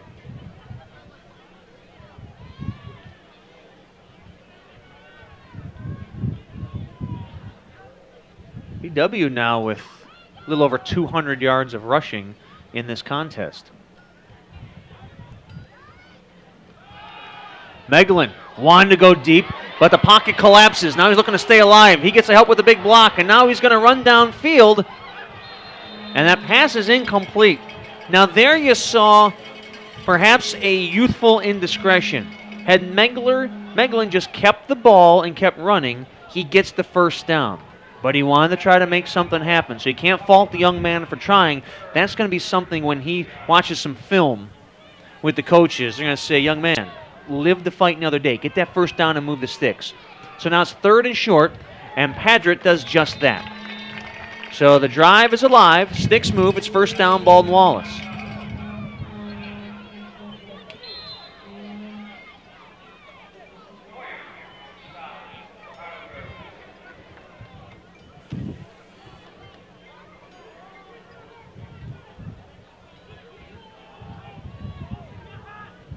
Five and a half minutes here to go in quarter number 3. Jackets down 3 touchdowns.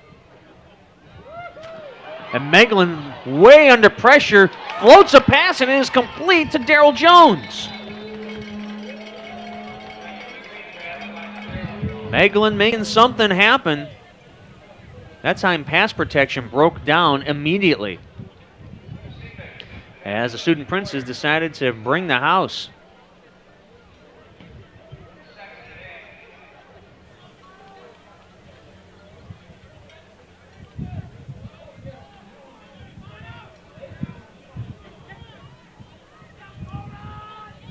And Jones had that reception. He now came off the field slowly. I don't know if he had the wind knocked out of him. It looks like that's the case. He's got his hands over his head. He might just be trying to catch his breath. So here's Padgett up the middle. Padgett with what looks to be a gain of 6, but there is an injured Yellow Jacket down. and it's Tim Pillay. The offensive lineman immediately started grabbing his left knee.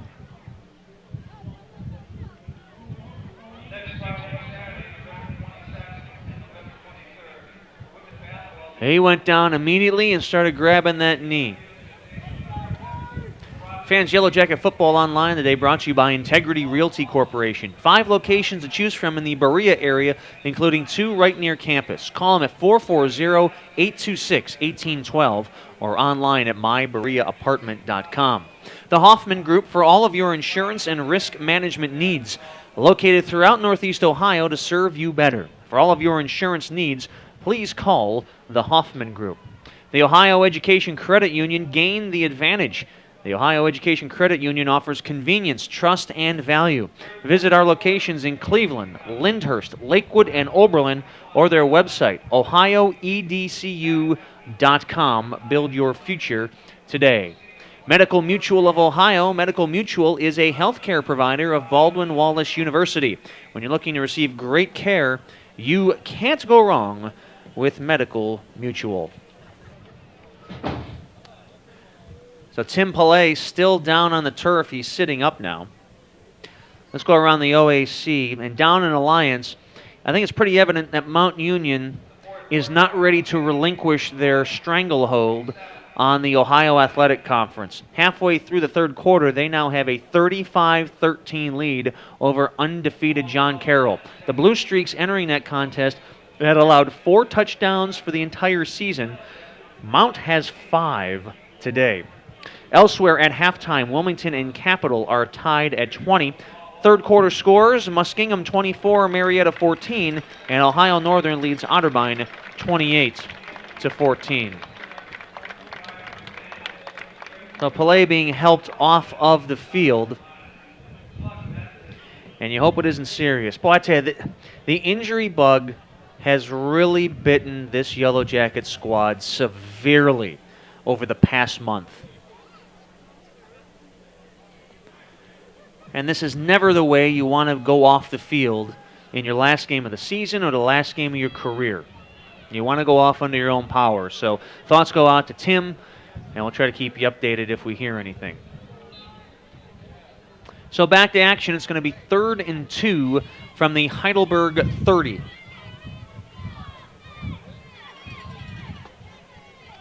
Megalin play action. He's going to roll right. Now he's going to stop across the middle. He's got Jones, who dropped the ball. That's the second time Megalin has thrown a beautiful pass across the middle, and he's had a receiver drop it. So it'll be 4th and 2.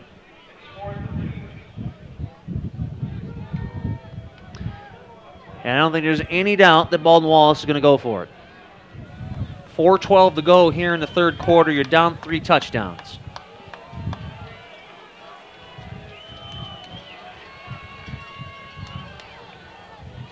Jones goes in motion. Now it's Johnson in motion. And it's Padgett up the middle, and he did not even get back to the line of scrimmage. Stopped at the line. It looked like Ben Poirier, the nose guard, was first on the scene. So the Yellow Jackets over on downs, and again, you watch Megalin come off the field. His right arm is dragging at his side, so he is playing through some considerable pain here in the second half. So Heidelberg back on offense, 1st and 10 at their 30.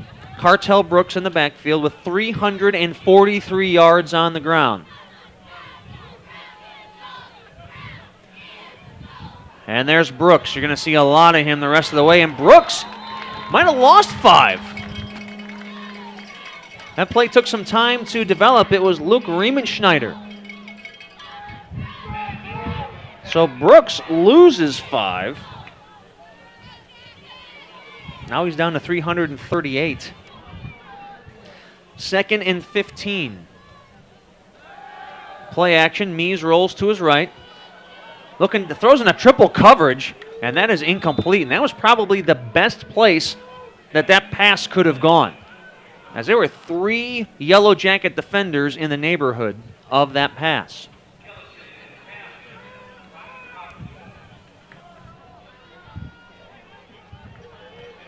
So it's 3rd and 15. 3:35 to go here in quarter number 3.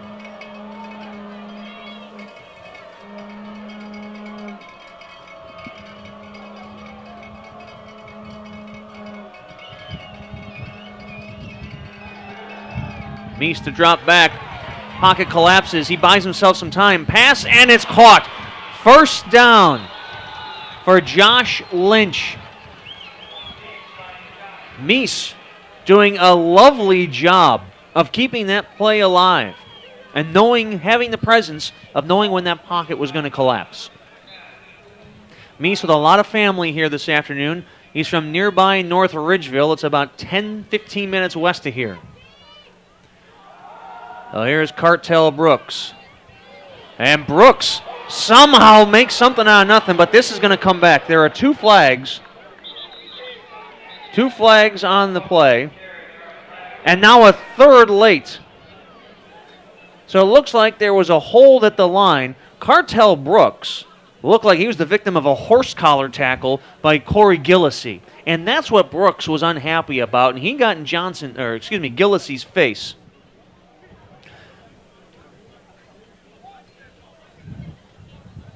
He was definitely brought down by the back of his jersey, and Mr. Brooks did not appreciate that. It was a dangerous tackle.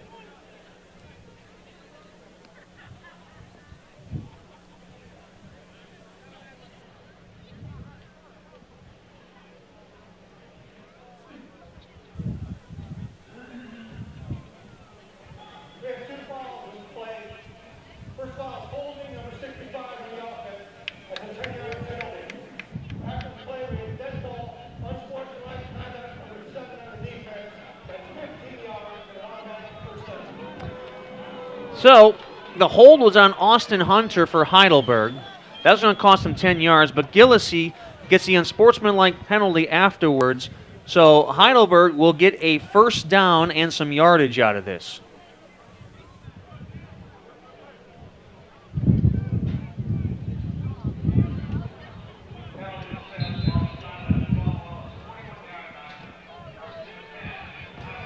So it'll be 1st and 10 from the Yellow Jacket 41, 2:59 to go here in quarter number 3. There's Brooks going right up the middle in a huge hole. Cartel Brooks breaks through some tackles. Brooks inside the 10. Brooks touchdown. Cartel Brooks with a 41-yard touchdown. Went right through the fingers of Nelson Candelario.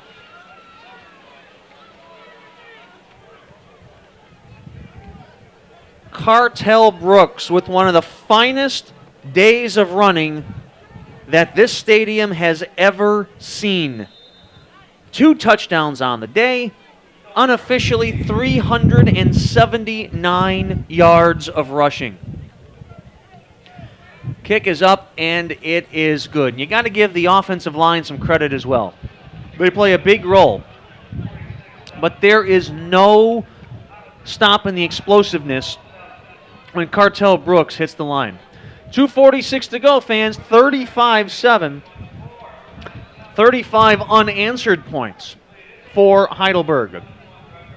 Fans, BW Football brought to you by the Cleveland Clinic Sports Health Division, the healthcare provider for BW Athletics.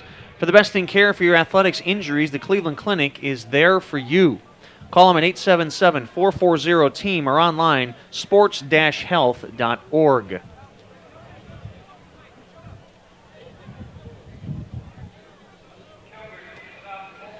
After a slow start, the Student Princes have found their groove.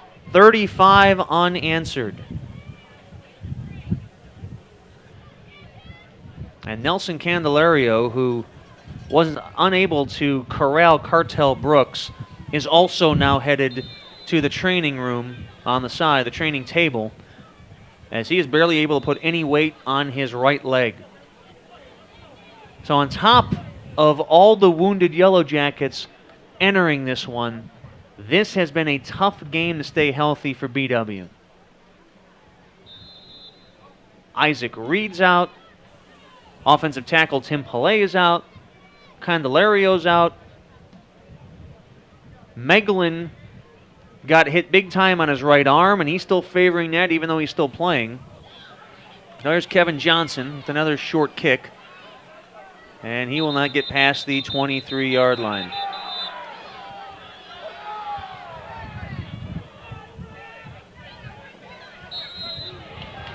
And there's a late flag, and Baldwin Wallace is just not being smart right now. Not being smart, a lot of pushing and shoving. That's unnecessary. Frustrations are obviously starting to kick in.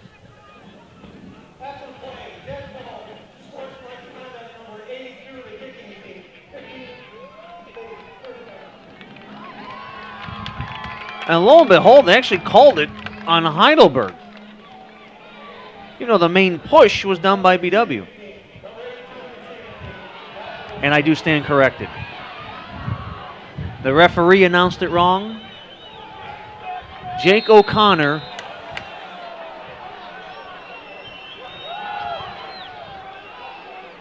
And now there's another flag on the sidelines. And quite honestly, all hell has broken loose on the sidelines.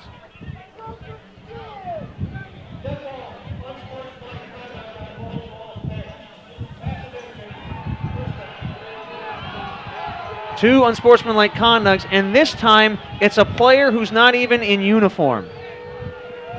Zach Barley, who's been out with injury and clearly wants to be in the game playing. And he's doing a lot of huffing and puffing with his teammates, but he's also costing his team a lot of yardage. Two unsportsmanlike conducts. Not smart. Gotta like the passion, can't like the intelligence behind it. So it's 1st and 10 from their own 6. Corey Padgett gets about 4 yards on the gain. It's one thing to be inspiring. It's another to hurt your team with field position.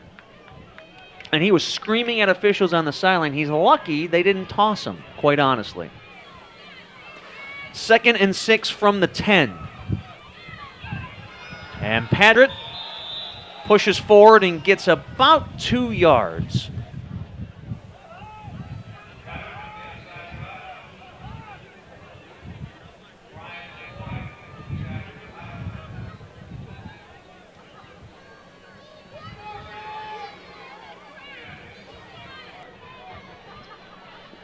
.145 to go here in quarter number 3.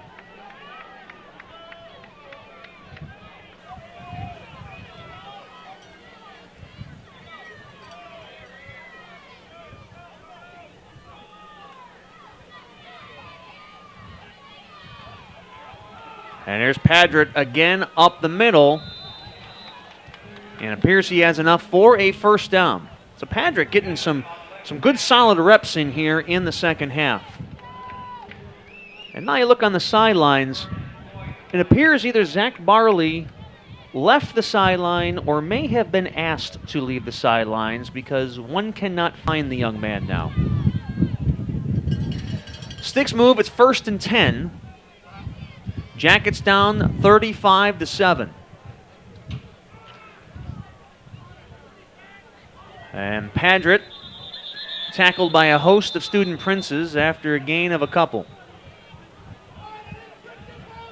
Now Padgett's helmet came off, which means he must leave the field for one play. That's one of those rules this year to help player safety. Once your helmet comes off, you have to stop, which goes counter to everything every athlete is ever taught. So that's a real difficult thing. If your helmet comes off, you just have to stop. That's not what you're taught to do. So sometimes you've seen like penalties on players and they're like, for 20 years this is how I've played. So you respect the safety issue, but it's got to be real tough for an athlete just to be able to turn it on and turn it off like that. Big run up the middle for Josiah Holt.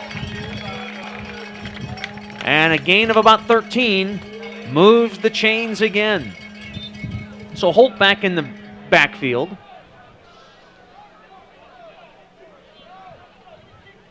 And that's going to be the end of quarter number 3 with your score.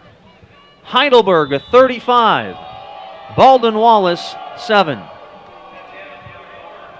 And with a chance of 4, it's senior day. I can only imagine the nature boy Ric Flair has been spotted between the city limits of Berea, Ohio. Fans, let's get you updated around the Ohio Athletic Conference. Late third quarter down in Alliance, John Carroll trying to mount a comeback. They now trail Mount Union 35-20. Also starting the fourth quarter, Muskingum leads Marietta 24-14. The rest of these are third quarter scores. Ohio Northern 35, Otterbein 14, and Capital is up on Wilmington 34-20. Fans, Yellow Jacket football brought to you by Parkway Auto Care in Berea, Strongsville Express Tire and Auto Service, and the new Montville Express Tire and Automotive. They serve the southwestern suburbs of Greater Cleveland. They're a large supporter of BW Athletics. Visit them today at Parkway Auto Care, Strongsville Express Tire and Auto Service, and their new location in Montville.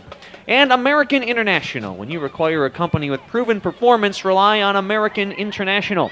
Come check out the renovations that American International has done on the BW campus. 1st and 10 from the Jacket 32 as we begin the final quarter of the season for BW. Here is Josiah Holt, and Holt with some room to run. Give him 6 or 7. Holt, of course, entered this contest leading the team in rushing with 480 yards.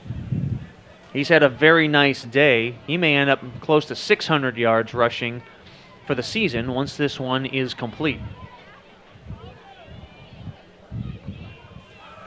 Megalin with the quick pass, little overthrown, that's incomplete. He was looking for Javon Burks. And that'll bring up a 3rd and 3.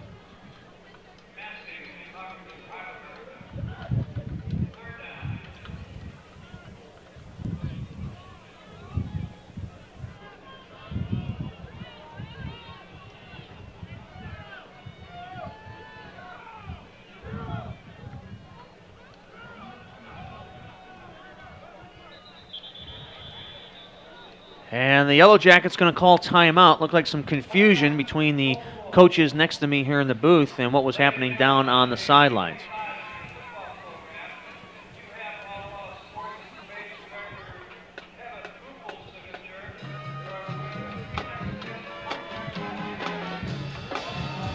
So as we said, Baldwin Wallace started off this one up 7-0. The Student Princes have rattled off 35 straight points. And this is a Heidelberg program pretty much left for dead several years ago. But then Mike Hallett came on board as head coach. He has that Mount Union pedigree. He's a winner. You go to Mount Union, you're a winner. That's all there is to it. And here in year number 7, you've seen the recruiting and the game planning really come together beautifully. And should Heidelberg go on to win, they'll finish at 8-2, 7-2 in the highly contested Ohio Athletic Conference. And you wonder if that might be enough for an at-large bid.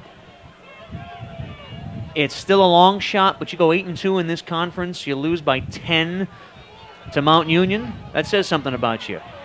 And Holt's unable to get any traction around the left end. He might have only gained half a yard, and that's going to set up a 4th down, and on comes the punting unit. So a disappointing gain after calling timeout and having more time to set that up. So Matt Harmon on for his 5th punt of the afternoon, averaging 41.5 yards. Remember the last time he pinned the Student Princes at their own 2, and then Heidelberg proceed to go 98 yards. The Harmon with the win, and that is a huge punt. And a gorgeous punt by Harmon. The 3-yard line. What a punt by Harmon.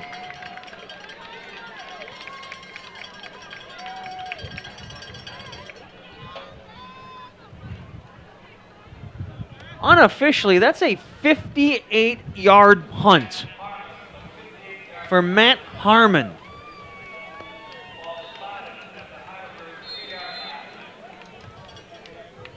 That is his, not even his longest. He kicked a 61-yarder earlier this season, but the distance and then the location were perfect.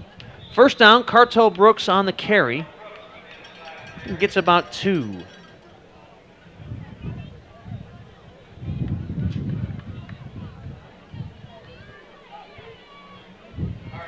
Matt Harmon, the senior, that's one of his final kicks of his career. That's going to be a memorable one. And this BW squad is going to miss having an excellent special teamer like Harmon.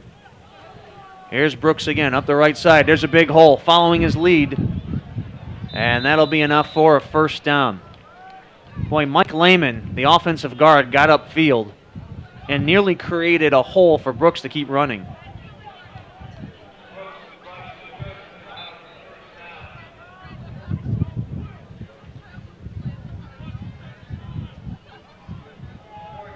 Unofficially, I have Brooks just 7 yards shy of 400 on the day. Here's Brooks up the left side. Brooks unable to break free.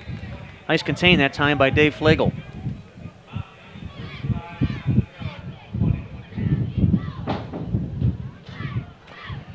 $12:45 to go here in the fourth quarter, and it's all Heidelberg. And really, for the first time today, Heidelberg starting to slow things down. Brooks comes off the field for a breather. You wonder how much more you're going to see from him. This game seems pretty much in hand, but you got to think someone's telling the coaching staff he's close to 400 yards. That might be nice. But look at this backup, but there's a fumble. And Baldwin Wallace recovers. Jeff Helms comes in to spell Brooks, and the ball is stripped, and it's recovered by Baldwin Wallace. Well, that might be your answer of how much more Cartel Brooks are we going to see. You don't see Brooks putting the ball on the carpet.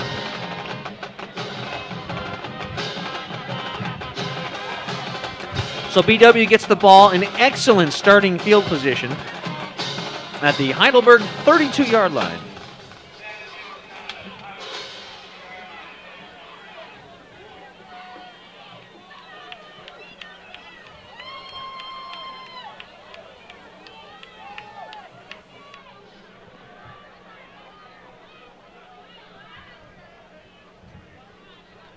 Meglin with the play action. He's looking deep, and he overthrows the intended receiver, Kevin Johnson. Now, the pocket collapsed a little bit, so Meglin probably did a nice job of just getting rid of the ball. Ryan Malloy was in on the pressure for Heidelberg. Malloy, from my beloved hometown, Amherst, Ohio, a fine Marion L. Steel Comet. He's had a nice season, 5.5 sacks. Go Comets. There's Holt trying to find some room up the middle. Might have 4. And I'll set up a 3rd and 6.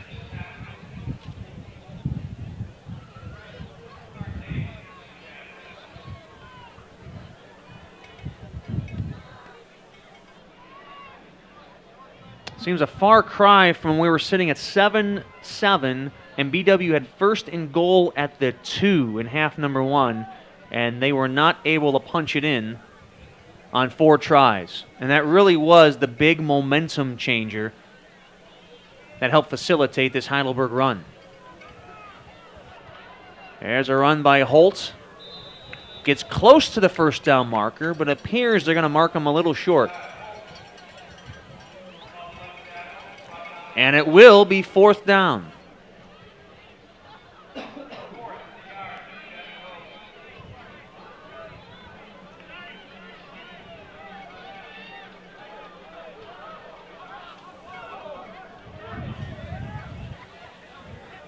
Taking an awful long time to get the right players on the field.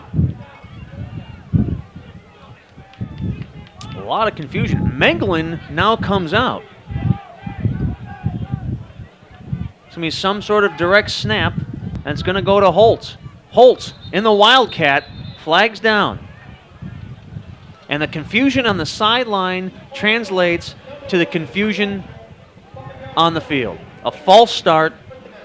So instead of 4th and 1, you're now looking at a 4th and 6. You could kind of see that one coming, the way that it all started to develop.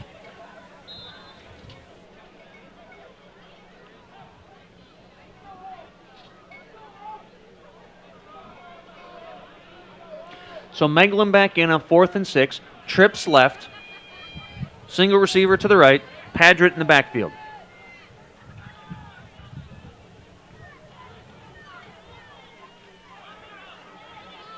And Meglin able to stay alive, but he is going to come up a little bit short. Ben Poirier had a hold of a jersey. Meglin was able to escape, but they will turn the ball over on downs. So with 10:13 to go, Heidelberg regains possession.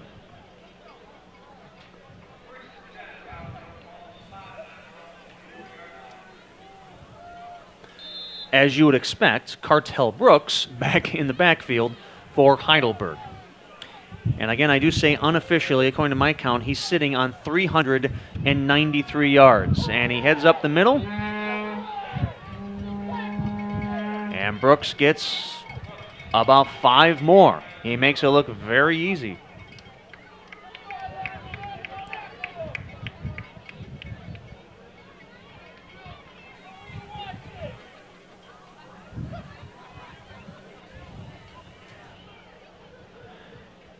And now Heidelberg starting to slow things down. We're under 10 minutes to go. Quarterback Mees in the gun, as he has been all day. Now here's Cartel Brooks to the left. And Cartel Brooks with a huge opening, but a flag is down. We'll see if this comes back. Brooks with a huge gain, but there is a flag down.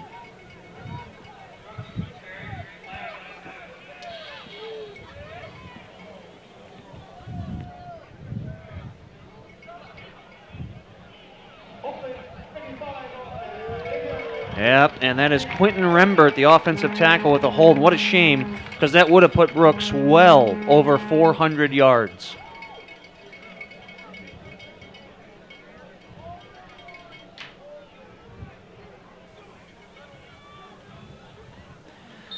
They're in the 4th quarter down in Alliance. Mount Union up 35-20 over John Carroll.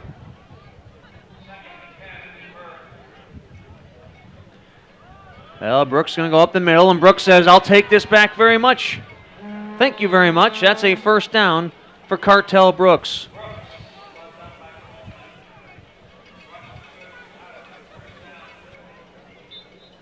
Gain of 15.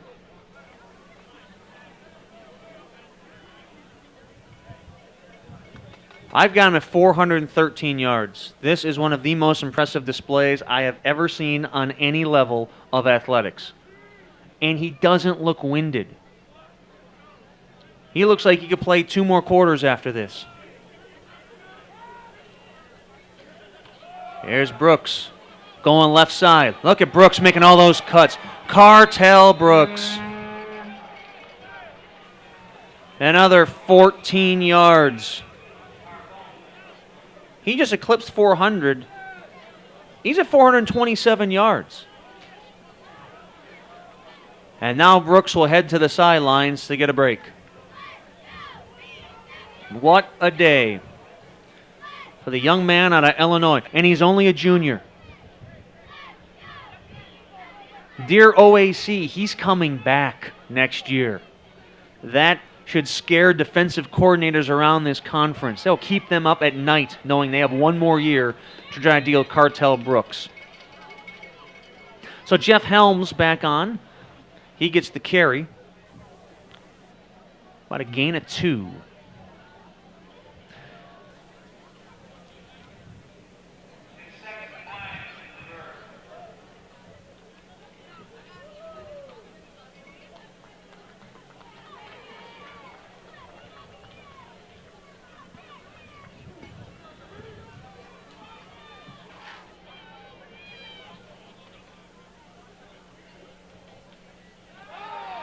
Mees rolling left, able to get rid of it, and it is complete.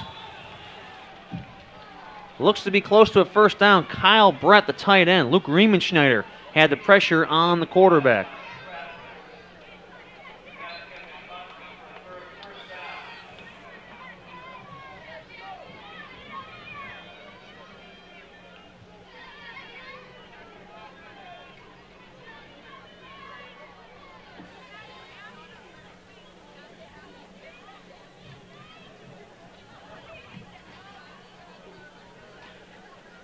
I'm trying to find some of the records here in the stadium. It's 400 plus yards. I don't know if that's ever happened here before. The BW single game record was 267 rushing yards by Adam Iacona back in '96.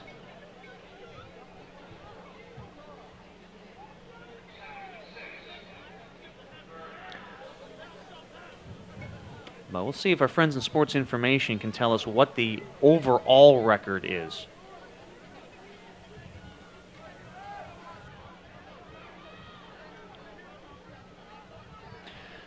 .618 here to go in the fourth quarter. Jeff Helms with another run.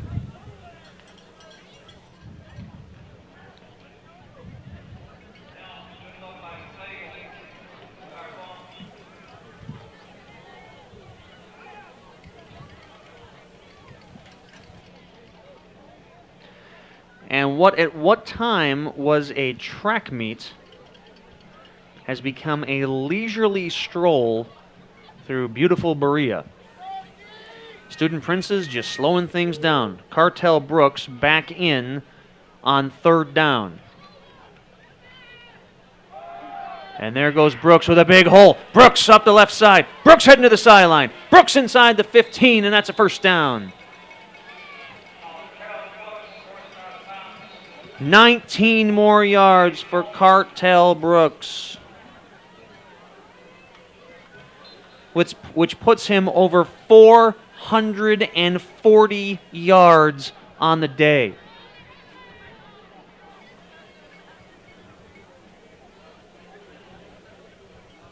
Simply amazing.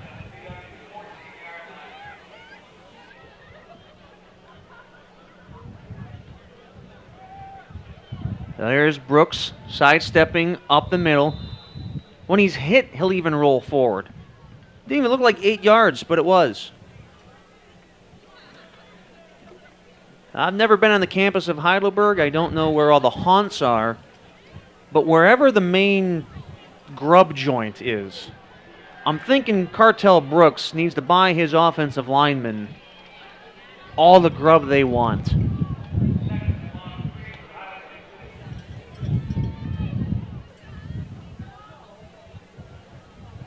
And here's Brooks cutting back up the middle.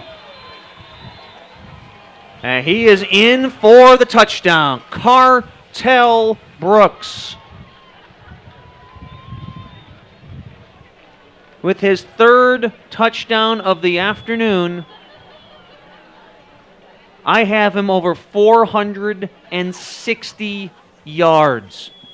This is starting to look like a Tecmo Bowl game. He is Bo Jackson this afternoon. 41-7 Heidelberg.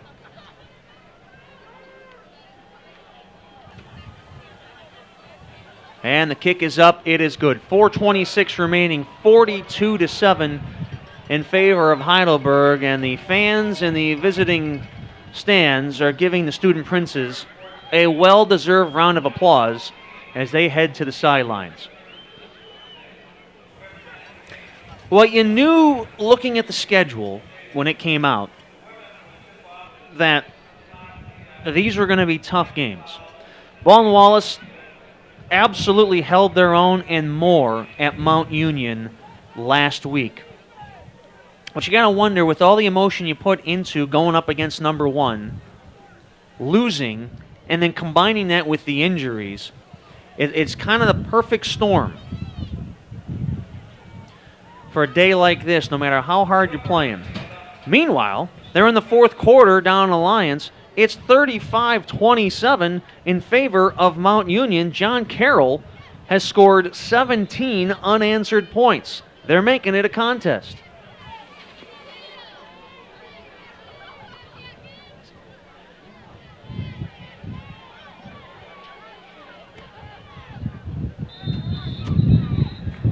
And, you know, we've been talking about Brooks. You know, you think my name's Cartel Brooks. I've said it so often. Jeff Miller, SID extraordinaire, telling me the official number is 465 yards. I was only 3 short in my unofficial. Cartel Brooks this afternoon in Berea, Ohio, has set an all-time NCAA Division III record. I was kind of wondering. I figured it was the facility record, but Division III, a national record. It's going to be one of those days you can say, yeah, remember that day? Yeah, we were there. So here's Meglin on first down, takes a snap, wisely goes down after about a gain of 5.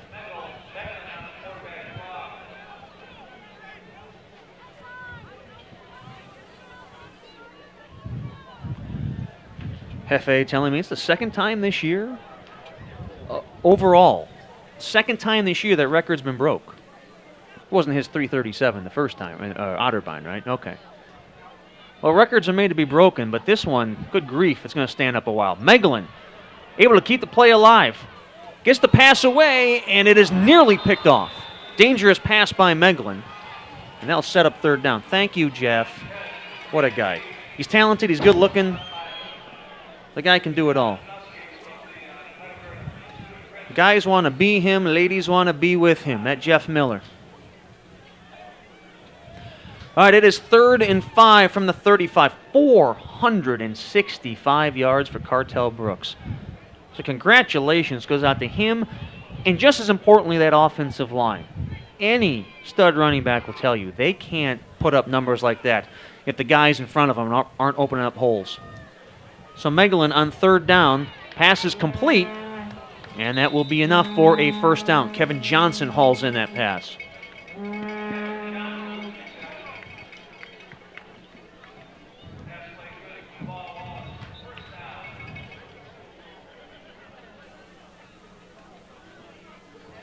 So the clock moves, 3:35 to go.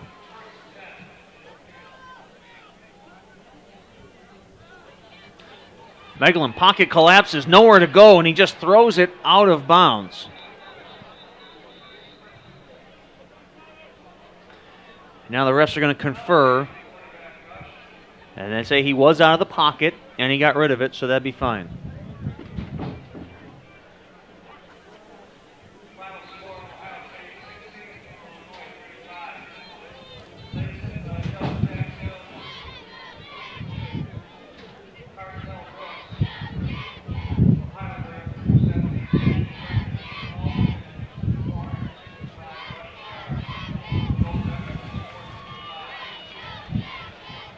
So 2nd and 10, 3:23 to go.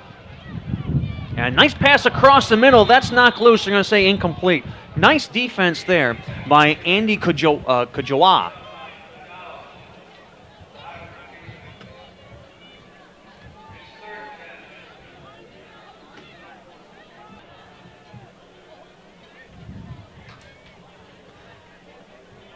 Jeff, I just told the fans at home that the guys want to be you and the ladies want to be with you. That's a fair assessment, right? And now Jeff telling me that is an all-division record, not just Division III. Nobody in the history of college football has rushed for more yards in a single game than Cartel Brooks has done this afternoon at Finnie Stadium in Tressel Field. And Meglin sacked, again, Ryan Malloy from Amherst. Go Comets. Malloy with the second sack of the afternoon. And that's going to set up 4th down. And BW is going to punt as we are less than 3 minutes away from seeing this season end. And injury-wise, it might be a blessing for BW. They limped into this one. They're going to severely limp out of this one with the beating that Cartel Brooks put on top of the players that also got injured this afternoon. So we'll see if Harmon can equal his last punt, and Harmon gets another great punt away. That's going to be fair caught.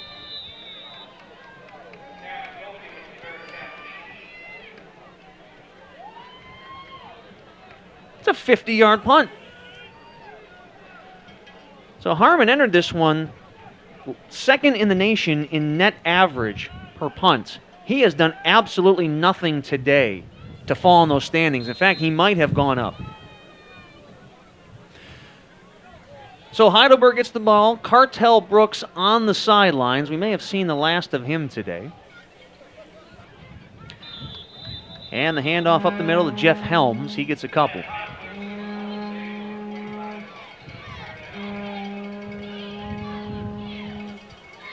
Excuse me, that's Jose Sanchez. So the third string is out there. John Sandwich is on at quarterback for Heidelberg. So the starters are out with 2 minutes to go. John Sandwich, the sophomore out of Woodville, Ohio. 6'2", 215. And another handoff up the right side. That's going to be a gain of about 3 for Sanchez.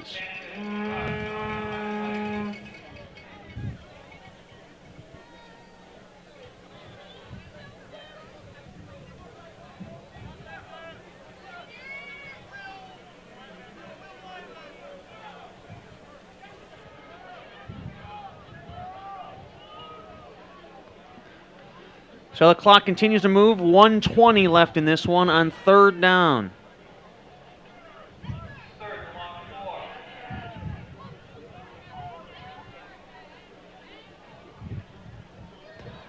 And the pass a little too tall for Nate Haas. And that'll bring up fourth down.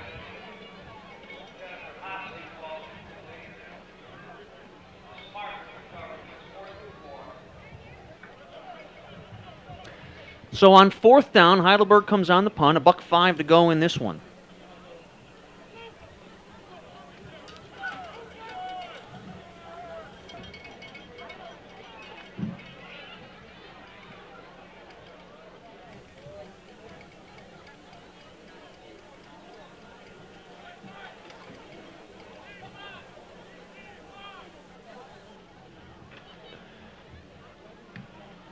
That's an end-over-end punt, and BW just going to let that come to a stop.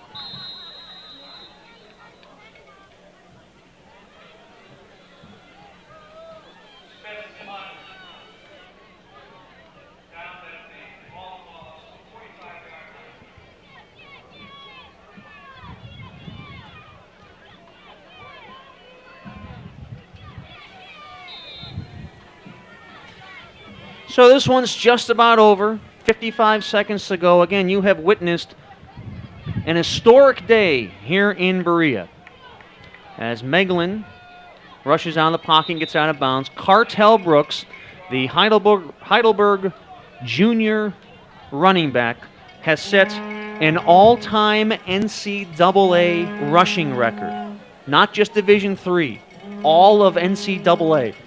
465 yards on 38 carries.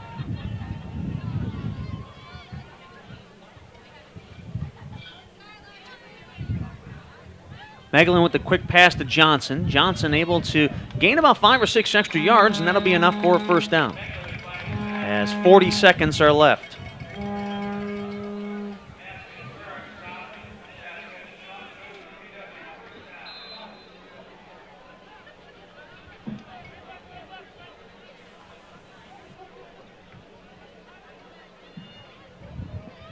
.30 seconds to go.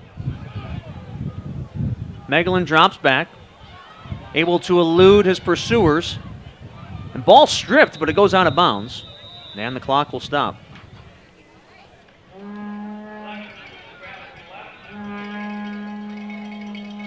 .21 seconds in this one. So Baldwin Wallace will end their season at 6-4 overall, 5-4 in the Ohio Athletic Conference. So even though it didn't end the way they wanted to, they do have a winning record. Heidelberg will finish at 8-2 overall, 7-2 in the conference, and hope the longest of long shot phone calls comes tomorrow night from the selection committee that they will get into the Division III playoffs. But we've seen years past where Mount Union gets that bid out of the OAC, and clearly a second team should have gotten a bid, and they didn't. Now, John Carroll is going to be a safe bet to get in even if they lose at Mount Union, but you wonder, is there going to be enough for a third team? Meglin looking in the end zone. It's caught. Kevin Johnson with the touchdown. 2 flags are down. We'll see if it's offensive or defensive interference.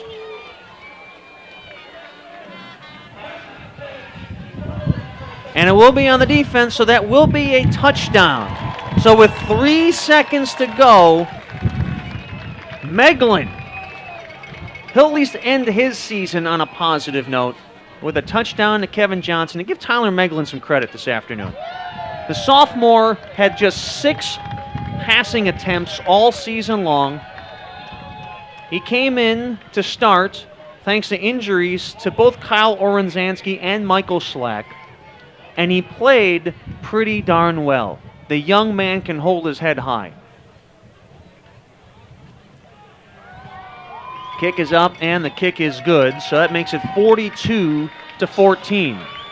I'll say this about the BW defense. Cartel Brooks may have done his best, but you know what? Heidelberg averages almost 49 a game, so this 42 is under their season average. And in trying to describe Brooks this afternoon, I'm reminded of one of my mentors when I was in college, a gentleman by the name of Mike Tressel, who is now a news reporter in television in Sacramento, California. And there was a high school running back who had a night similar to this, and we were covering this in our college days in Syracuse, New York. And he described his performance saying he ran left, he ran right, he ran up the middle. Mike Tressel, as an homage to you somewhere in Sacktown, that is how I describe the performance of Cartel Brooks. He did anything he wanted to do today. He did run right, he did run left, and he sure as heck ran up the middle.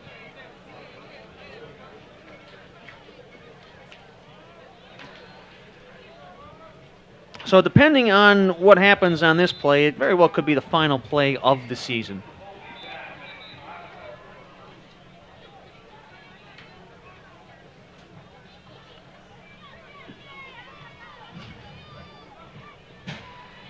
And if you talk to any coach or any athlete, they're going to tell you, next season begins tomorrow. They do not waste much time in bemoaning what happened this season. They'll be back in their offices tomorrow. They'll be back in the weight room tomorrow. Next season will indeed begin in the middle of November. So that's going to run out the clock. Your final score: the Heidelberg Student Princes 42, the Baldwin Wallace Yellow Jackets 14. Fans, thank you so much for watching the majority of the home games here online at bwyellowjackets.com. Catch all the sporting action from all the sports here at BW online. For Kevin Ruppel and Jeff Miller and the entire SID staff here at Baldwin Wallace, my name is Ryan McNaughton. Thanks so much for joining us. We'll see you next time on bwyellowjackets.com.